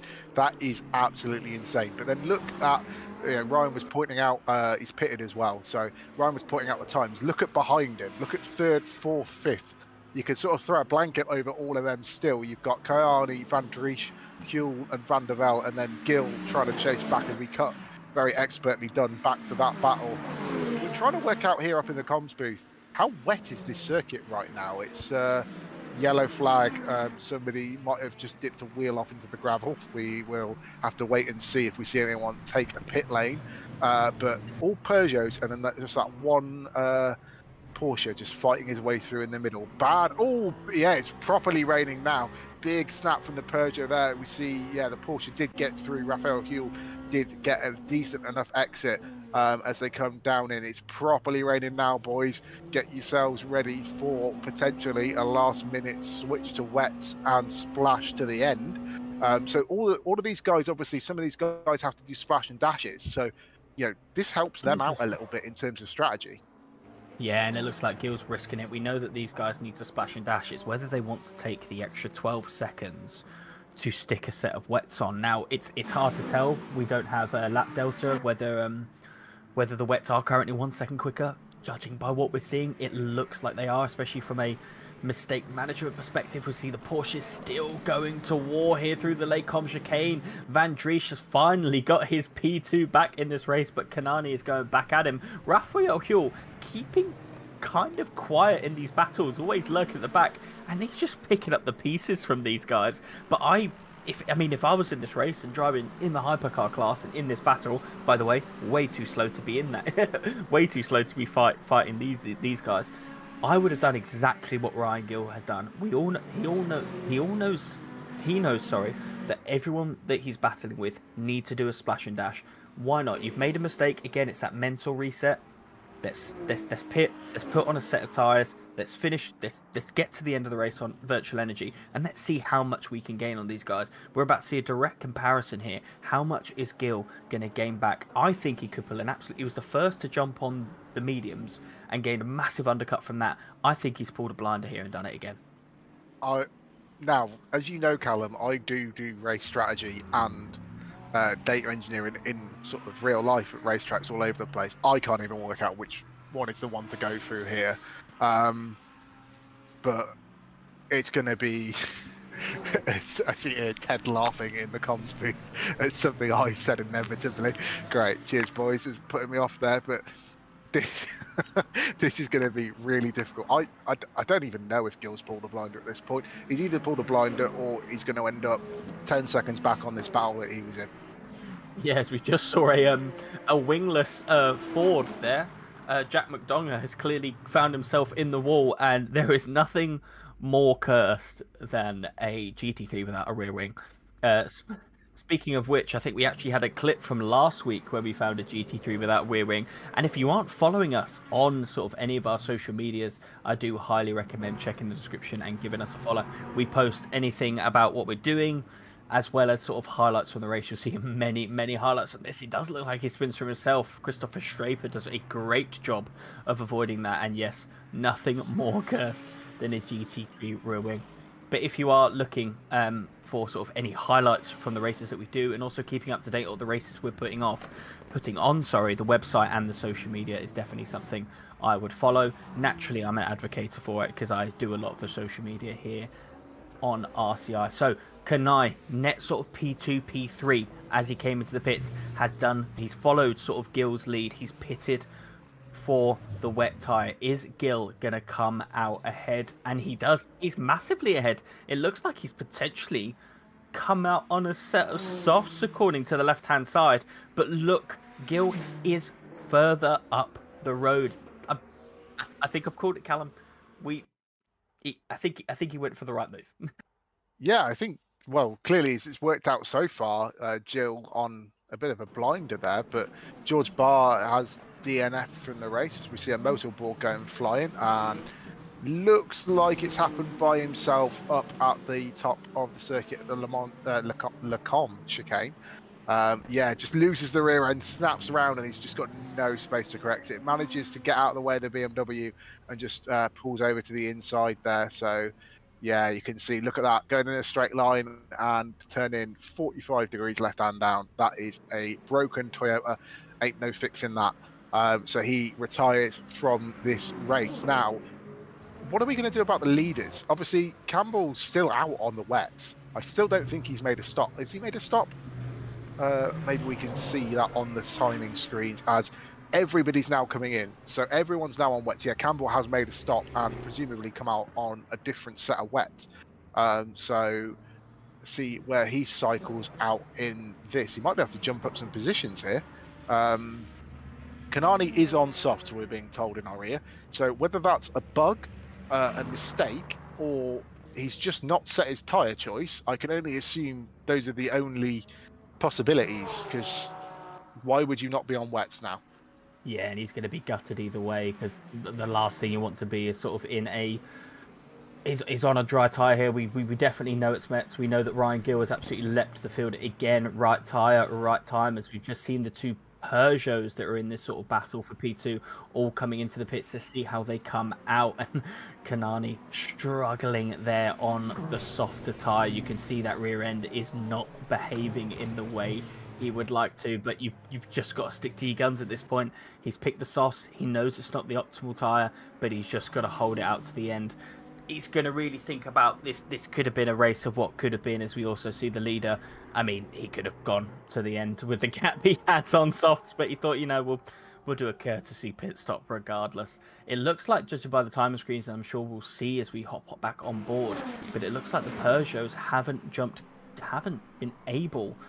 Gil hasn't been able to jump the Peugeots, but that is still sort of the battle currently for net P2, whereas Raphael Huell is actually decided to stay out, so he could be trying to risk it on the dries to try and maintain that track position, similar to what Nyring was doing or not knowing, apologies, I've forgotten who was doing it, but he could be maintaining that track position as opposed to coming in for the wets. I've got a headache. I can't work this out. This is too much. Timo Roskam, we haven't seen much of him all race in that camo liveried Lamborghini. He's inherited the lead of the GT3 field, obviously after the unfortunate demise of our current race leader. Raphael Huell is in the pits, pitted from a current P2, but you know, if you can work out where he was in the overall standings of people who pitted and not pitted, you're get yourself a degree from Cambridge, because honestly it's impossible to work out what's going on here. Very difficult. You can see rain still coming down, so wet tyres still optimal. Thibaut Roskam, teammate there of the current leader, sitting, sorry, no, that's overall position, sorry. I'm thinking we've got two polka dot Lamborghinis here, but hard to spot out who's exactly who as we cut to the GT3 standings. It's Roskam followed by Kalasayud, followed by Verstappen, Whittle, Rybecki, Dorber, and then Frank in the Lexus rounding out the top 7. As we see Jack McDonagh managed to get that car fixed. So the Ford boys clearly brought out a new rear wing, slapped it on it, retracked it, and set it going. Yeah, just banking those points, Jack McDonagh. I do just want to point out, Carlos Clatti is now in P2.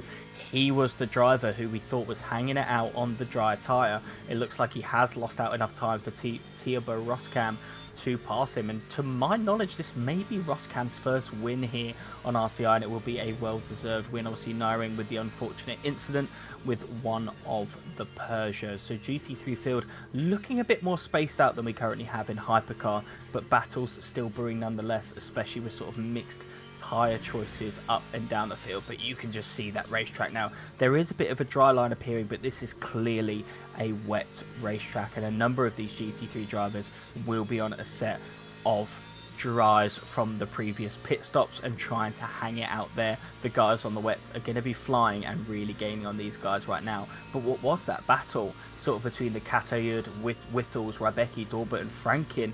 You can see these conditions, especially with the car characteristics, have started to space those cars out, especially when going in on board really with Joe Dorber there, 14 seconds behind Rybecki when he was previously fighting for that P2 position. Yeah, Whittle's lost out sort of big time here in this sort of wet stint as well. 14 seconds back as we jump over to Raphael Huell chasing down Goikome. So I think, is Goikome still on mediums? I think Goikome might still be on medium tyres. Yeah, he is. Huell's on soft. Oh no, Huell's on wet. Wow. Okay, yeah, it cuts to the wet tyre. So here we'll see a wet versus dry comparison. Huell all over the back of Goikome. Another yellow flag for Gil. Oh, he doesn't need to chase it out. Peter Roche is round up. I believe that is coming through Stavolo 1 and 2. Yeah, it is. So Huell round. Joe Dorber in the pit lane. What's happened to Joe Dorber? Yeah, looks like we've had another incident of Joe Dorber right after we were speaking about it, Callum. So I think we've just had round one of commentators curse in this race. Apologies to Joe Dorber. I will be racing with him on Monday. There's I a hope Peugeot behind him. Take that out on me. There is a Peugeot behind him. There's been a little bit of an incident into the first Stavolo here. A little bit of a tap there, but I don't think that will affect Joe too much unless that little kiss gave him sort of any damage coming through Stavolo 2. Still clean through here. So we're not seeing sort of anything from Mr. Dorber that would have taken him out the race. We've got more hypercars, and there it is. There it is. I think that was a Fabian going around the outside, just clipping, and again hitting the barrier at quite some pace. Yeah, that's going to be a while in the garage. 5 DNFs today, and how many of them have been death by hypercar?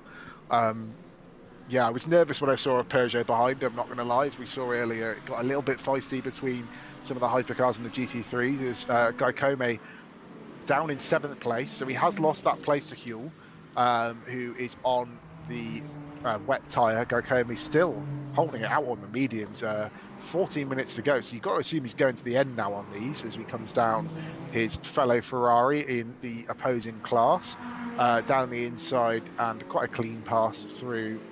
Clearly knew he was there, flash on the lights, Very good example of how to get round. So looking at the tyres for the hypercars, leader obviously on wet tyres. Perrault still out there on softs, so that's a very big move by Perrault. He's going to be, you can see it squirming on the front end as he gets on the power though as well. Van Driesch and Van der Vecken in the Peugeots are on wets. Gill in the Porsche also on wets. Huel following on wets. Goikome and Kayani on dries. Billy on wets. Schmeiberger on wets, and Roche still on dry tyres there. So I thought Kayani had pitted. So He did. oh yeah, He he did. did. He He put did. it He did. He did. He pitted onto softs, didn't he? So he's decided to make that decision and stick with it. They all look like they have enough VE. I'm being told in my ear. Even Perrault, who's only on 28%, that's still enough VE to get through 13 minutes of racing. So no worries about VE now. Push to the end, boys, and let's see how this goes. Perrault has got an 18-second gap to Van Driesch. So can he hold out 18 seconds, 12 minutes? I think he's got it. You know, I've been monitoring that gap sort of every time I've looked over at the left-hand side, Callum. It was previously sort of 20 seconds, around half a lap, three-quarters of a lap ago. You know, Van Driesch has gained 1.5 seconds in a short period of time, but there's only 12 minutes of this race left. So, you know, we're looking at a 5-6 lap race left to go. I think Perrault, sticking out on the dry tyres here, has rocketed himself up the field, and he's going to hold on to this P2. Well, it gained yellow flag there as we see Rybecki and the Lamborghini come together, I believe. But while we were talking there, it went up to 19 seconds. So he's clearly still got some pace in the dries, which is impressive, seeing as how wet it is. And we've seen cars have incidents by themselves with how wet the racetrack is, as we cut back to see what's happened to Vjolta Rybecki in the 27 Heart of Racing Aston Martin. He's all in zone here, coming up through Eau Rouge and Radion, chasing down Zach Vermaak. So I'm going to assume maybe Zach Vermaak's had a spin there and gone round, and then rejoined in front of Rybecki there. He slammed on the brakes. Very well done there to avoid a massive incident. And he's currently sitting down in 18th place overall, I believe. 5th place in the class of the GT3s, as Zach Vermaak's got no rear wing. Ted's crying because he's got to find another replay in the editor, and we'll see why we got no rear wing on another GT3 car. Yeah, Zach Vermaak, obviously one of the unfortunate people that was sort of collected, well, not collected, but, you know, made that initial incident up Eau Rouge at the start of the race and lost his rear wing in that initial part. And it looks like he has another incident here coming out of the Les Combes chicane where he's lost his rear wing again. Zach is such a quick driver that we've seen here on RCI. He's already got a few wins under his belt, so this is definitely a race to forget for this man as we go on board with Raphael Hill and Ryan Gill. Porsche on Porsche machinery. This is a fight for P5, and Raphael Hill just a lot better on the brakes there, able to go through on the Les Combes chicane. Ryan Gill maybe just going, you know, I know Gill's faster than me, or sorry, Huel's faster than me at this point in the race. Just going to let him through and see if we can follow him as Raphael Hill makes a major mistake coming out of the Les Combes chicane. I haven't seen a rear loss like that in a long time, but had a massive tank slapper on the exit. And I don't know how he's managed to keep it out the wall, which is very fortunate. But Ryan Gill, almost looking like he was letting Raphael Hill through, has found himself just go, oh, I'll just go past then. Did you have it in the wrong hybrid mode, potentially? I'm thinking maybe if you had it in a different mode to go down the straights and just didn't manage to switch it. You can't change the modes, I'm being told on my ear, but how much power he's put down. He's just, he's run on the curb, yeah, just run on the curb and a bit of the AstroTurf, maybe touch the gravel, and hopefully that still steers straight. Did take a little bit of a tap to the right rear as he went around into the wall, but we're seeing another yellow flag. 10 minutes to go, we've ticked down to, and that is the Porsche of Nehard stopped on the exit of Blanchimont. Clearly had a bit of a coming together, but yeah, no, massive snap there from Huel. I was just about to go on a little bit of a spree and say how quick Raphael Huel is as a driver. We've seen him, Vermaak might have pulled over on the inside there, but big snap through there, and Yeah, we've seen a lot of cars as we see a wheel off there coming across the front of the screen. Rear wing and wheel gone. I think that'll be race over now for Nerhard, down in 32nd place. But yeah, I'm going to go on a rant about say how quick Raphael Hewell is as a driver, and yeah, that puts this Hugo Merles performance into massive perspective. Does he lifts a little bit, but not enough, and then you see the TC cut in, rear goes, tries to hold it, and you've got no chance of they're going through Blanchimont at that speed. Once it goes, it's really gone, isn't it, Callum? Yeah, once the Porsche rear end wants to, start facing the other way, it's going to be facing the other way, as we've got a little bit of a shot here of two very damaged cars late on in this race limping themselves back to the pits. I do just want to quickly hop sort of back into the hypercar fight here. Parole is holding on to that P2, only 16 seconds with 8 minutes to go. We were bigging up this swapping to wet strategy, Callum, but it looks like the holding on the dries, if you're able to keep it in between the white lines, has been the strategy today. And Hugo Parole, who fell a little bit down the order sort of in the middle part of the race, maybe didn't make the right call in the first stop, well, his initial stop and only stop, has made the right call here today. There is a question around virtual energy. It does look like the current lowest on the field, but he's got the time to lift and coast and just bring this home for a well-deserved P2. Well, he's only got 1% less than Hugo in P1, and with the performance he's putting into being first at the moment, I don't believe he'd have miscalculated his virtual energy. So we can assume Perrault is safe. By my maths in that reckoning. I don't know how long VE goes in these cars at the moment. Obviously, LMU's a pretty new racing series to us here at RCI, so we're still yet to work it all out. But Hugo being sort of pushed along here by one of the Peugeots behind. That is a Peugeot that I think is a lap down. Correct me if I'm wrong. So it's Connor Campbell in the Peugeot. It's a lap down. So you can see how much quicker the wets are that he's managing to push along the car currently running in second place. Yeah, clearly the wets are the slightly quicker tyre.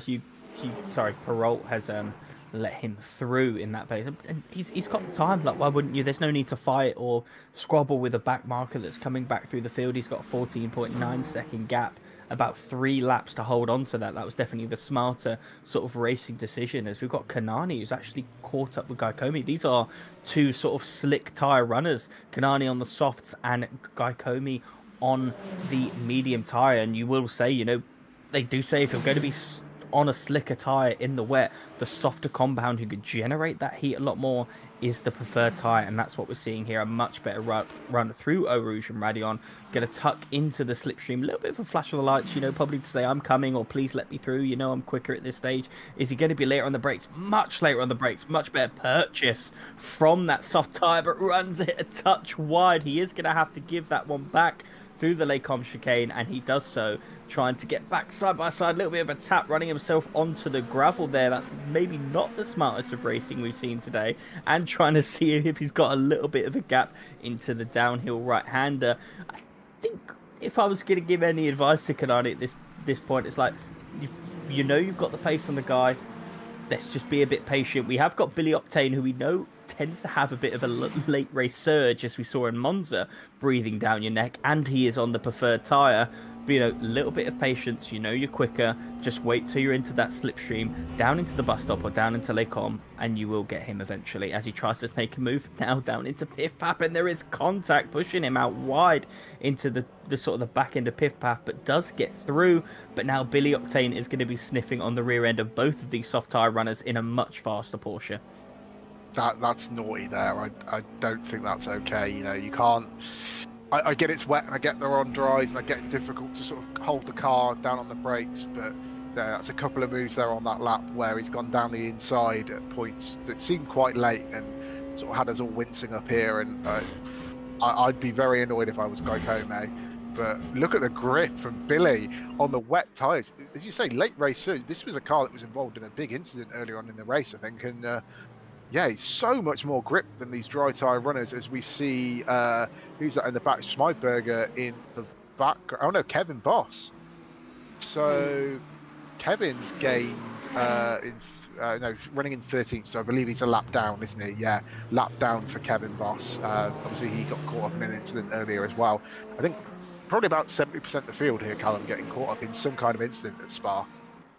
Yeah, I mean it's such a challenging traffic when it's bone dry and you're in your absolute element, but to add these sort of mixed conditions just makes this so challenging as we are now going to be sort of showcasing Billy Octane, a little bit of a flash of the lights again, showcasing I am quicker than you, should let me through, that don't make this hard, we know we're on the better tire, running him right down to the inside, goes for a defensive move on the outside there, switching positions. Billy tries to get onto the inside but thinks a little bit better of it, maybe contesting a bit of weaving down that sort of back straight there into the Lacombe chicane, but Billy on the wetter tyre, it's only a matter of time before he gets past the 50 car.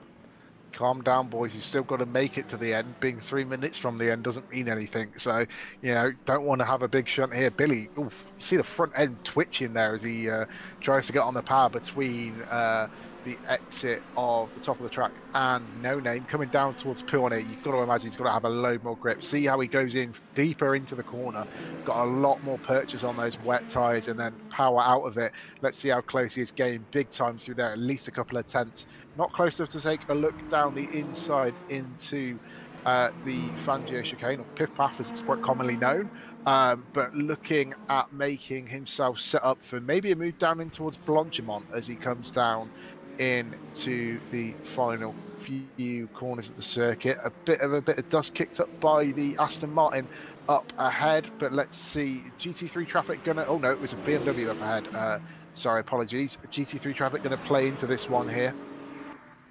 No, I don't think so. They just come past Lily Armstrong again, running through Blanchimont. Billy, we know he's got much better, sort of much called better speed. Sorry, coming through into Blanchimont. Absolutely butchering the words here.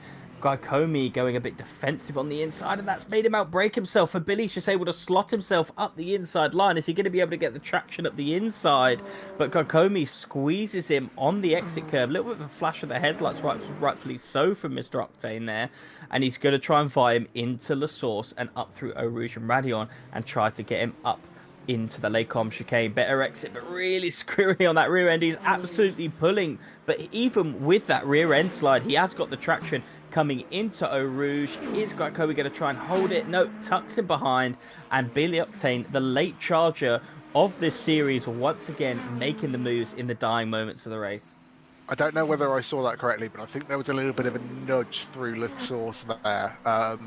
I'm not 100% sure. I don't want to say for certain, but it did look a little bit like, from the camera angle we had, there was a little bit of a friendly tap. I don't think it was intentional by Gokome running him out wide. He sort of just seemed to have a rear end snap on the exit of the final part of the bus stop, and that's obviously naturally pushed him out wide as we cut to a man who hasn't got as much coverage as he probably should have in this race, but he is 51.5 seconds in the lead coming onto the final lap.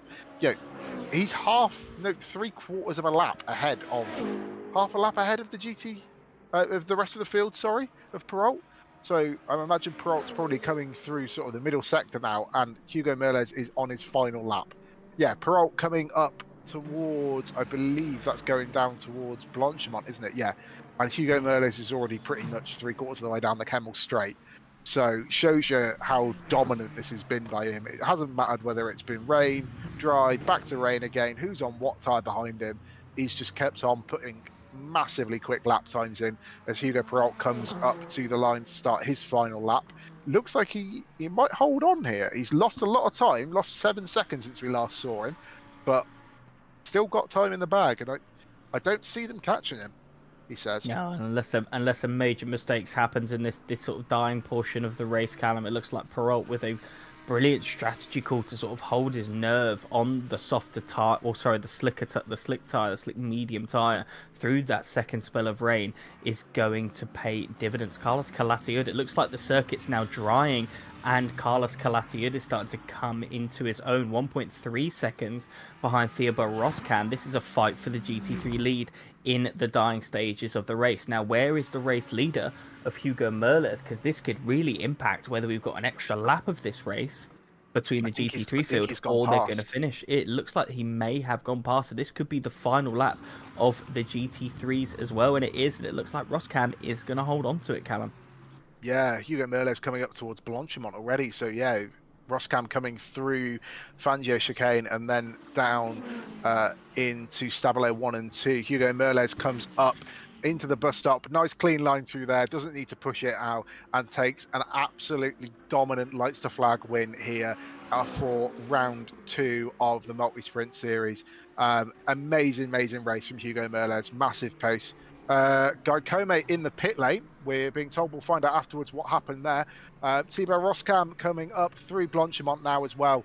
Looks like he's going to take LMGT3 honours as well after that unfortunate incident for our earlier race leader.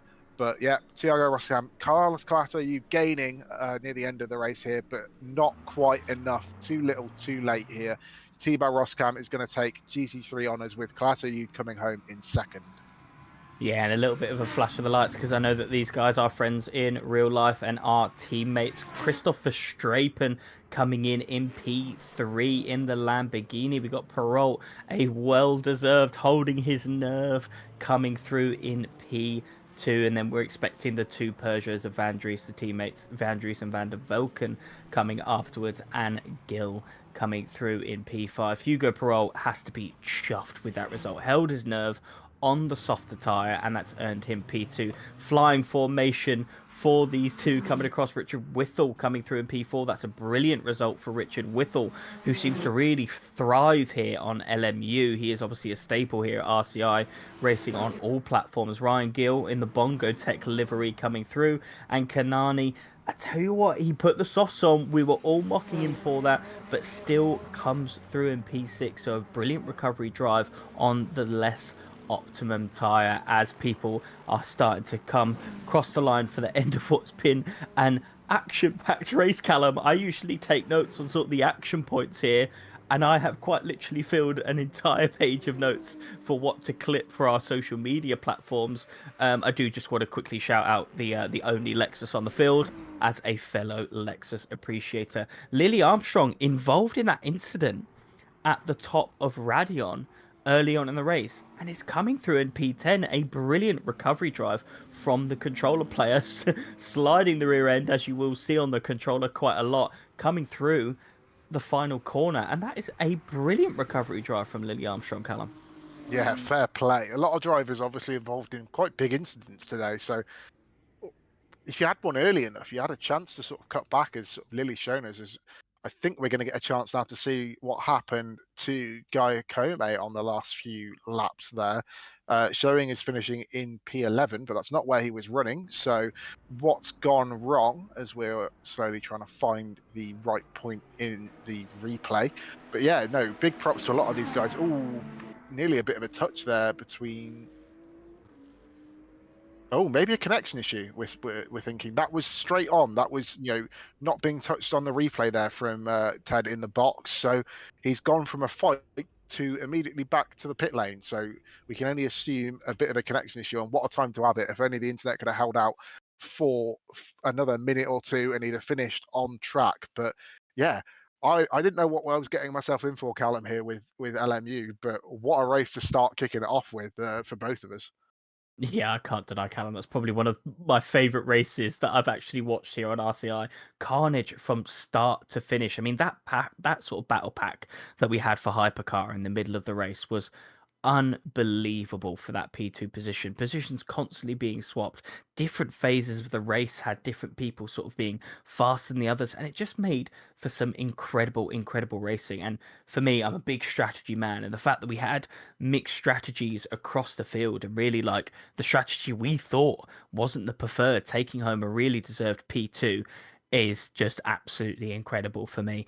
Just looking in sort of our interview channel, we do actually have one interview. So I'm going to quickly pull them in to get some driver interviews for today's race. Good afternoon and welcome to the RCI broadcast. Coming home in a well-deserved P6 on the soft tyre, which I am going to own up, we did think was not the best of decisions, but a well-deserved P6 to hold on, and a brilliant move to seal the deal towards the end of the race there. Talk us through your race. What a race! What a race! That was crazy. That crazy one. The fight for P2 was really intense. I don't know if you guys saw that with the traffic and stuff. Oof. I mean, I held off Ryan and the two Peugeots behind. I tried my best to stay ahead, but with the traffic and stuff, it makes it really hard to like think about strategy and think about the defense moves and trying to keep it on track. But yeah, I think everybody did a really good job with the race, and it was really fun and really I think everybody just was really respectful on track. That's like for me the main point of this race, and I think my race could have been better if without that crash going like in the back straight. I don't know what happened there. I thought like we were side by side, and then I think there was no space anymore, and we crashed. And I think at that point when I pitted, if I did not change tires, I would have still be in the fight for the P2. But yeah, I mean, I don't know. I overfilled the fuel as well, so that made it even worse. But strategy-wise, I think the soft tires was really good because the track stayed dry just enough until the final lap. So actually, I think I was really fast, like catching up to everyone. If not for the traffic, I would have caught Ryan as well. But yeah, it was really, really close, and I think everybody just tried their own strategy, and somehow it worked, and they made it work. And yeah, that was really fun. Yeah, I mean, from here on the commentary box, a commentary box. Sorry, I do just want to personally thank you for being involved in that battle because oh my god, that was incredible to watch. That was Yeah. some of the best racing, and again, just going back to your point, sort of how respectful it was. But sort of that six-way battle you had, it was Van Dries, Van der Velken, Ryan, and even Raphael Huell getting involved. That is Yeah. some of the best racing I've seen here in RCI. But I guess my question to you on that is what sort of the mentality there? I mean, you were leading that train for quite a long time. Are you really pushing hard and like mentally just trying to make sure you hold on to that position, or was there a bit more tactics in there to go, right, maybe we let this person go ahead at this stage, or was it just right, I'm holding on to this P2, no one's getting past me? What was the mentality in that battle? I mean, at that point, I figured out everybody's strengths and weaknesses. I was really good on braking, so I thought like and I was good on braking, but also slow on the straight. So when I was in front, I said, okay, I'm gonna control the pace. I'm gonna try to slow them down, conserve my tires. I thought I was gonna go to the end on a set on that set, so I thought I need to slow everybody down, and if they overtook me on a straight, it's fine. I'm just gonna outbrake them, and that worked every time. Nobody was able to pretty much get ahead of me, but the mentality at that point, yes, it was just try and control the pace. No one gonna like over try to let no one pass, and I was just like waiting for the pit stop to happen. Because for me at that point, it was a sealed deal. It's just one more pit stop, and I'm pretty much I won the race. Considering, I mean, we're fighting for P2. Obviously, P1 was space was really like alien, but yeah, I mean, at that point, I was not thinking about anything else other than just doing the pit stop cleanly and bringing it home in P2. Yeah, it seemed like Hugo just had insane pace up at the front today. But obviously, as Callum said as well, it's great watching you guys all battle through that massive stint. I don't think I've ever winced so much at a broadcast screen while sat in commentary, just side by side through Blanchimont, running through GT3 fields as well. Really, really good to watch. Obviously, looking forward towards next weekend, next Friday, Portimao up on the calendar. How would you feel about that one? Have you done any laps around there in prep already, or sort of is that something you're going to be looking at this week? Have you gone particularly well there before? How's the car feel around there?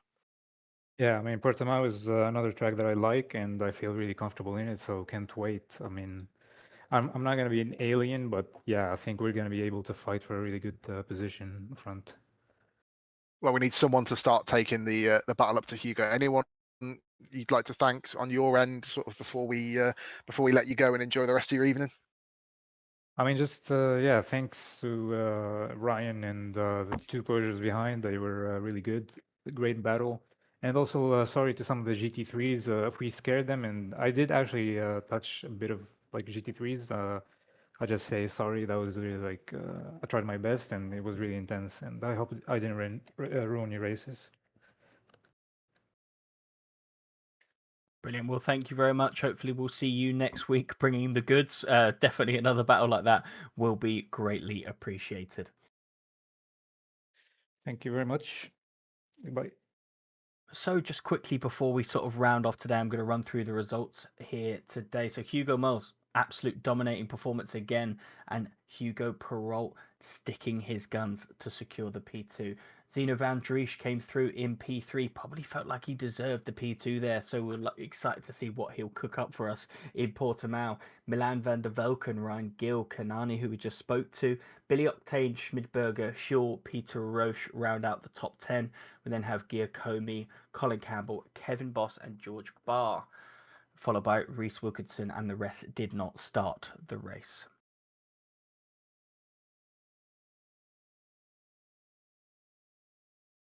Cutting down to GT3 field. Thibaut Roskam obviously takes the win ahead of Carlos Calatayud in the Aston Martin.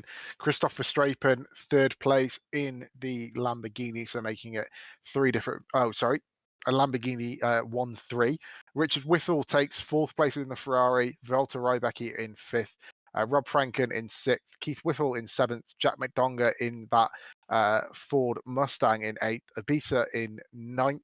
Lily Armstrong coming home in 10th place. Zach Vermack in 11th. Joshua Neerhard didn't recover from that crash and was the first of our DNFs. Joe Dorber, Klaas Neiring, Matt Townsend, Chris van der Linde, Villa Mas, George Cogger, and Andy Cotton, all DNFs in the GT3 field. Well, Callum, I'm sadly gonna have to wrap this one up. Well, what a round two we had. Round three takes us to Portimao. And this isn't the only thing we do have going on at RCI. We actually have a number of LMU one-offs. We have a prototype classic happening tomorrow at this very track. LMP2 and GT3s taking on, and a little birdie tells me there may be similar conditions to what we've experienced today. Ted Edwards giving me the and telling me he's racing. So for anyone that's watched today, make sure you support Ted Edwards in that race. We've also got the 500 kilometers of Le Mans the following weekend on LMU. That is for LMP2, Hypercar, and LMGT3 machinery. We're already stacked out on signups for that, so make sure you get in for the reserve list, as we may be big enough to open a second split. Not only that, on iRacing, we have our RSS Endurance Series that is happening next Saturday. So round 5, I believe, we are on for the RSS Endurance Series. So deep into that championship and looking forward to see who can take the win. And not only that, we have our ACC Monday Championship. So we're currently thick in a British GT Championship, which we saw us at Brands Hatch last round. And the finale is happening at Donington Park, which again, I do believe are some wet weather conditions. So for these drivers, RCI is really being a bit harsh on the weather front recently. Before we go, I am also going to give a quick shout out to our partners: Ready Set Sim, Moser Racing, Coach Dave Academy, Greenman Gaming, and Primax, and of course Motorsport UK, who has us as a recommended community. If you do want to find out any more information on our partners, please look in the description below, and any information on our upcoming championships, please look at our website below, or follow us on the social medias where we post updates and highlights for all the races that we see. And let me tell you, as a man with currently a massive page of notes on my notepad for this race, we're going to have quite a lot of highlights from this one. So from everyone here at RCI, from the broadcast, myself, Callum Kerwin, and Ted Edwards, thank you very much for joining us, and we will see you next week at the Algarve.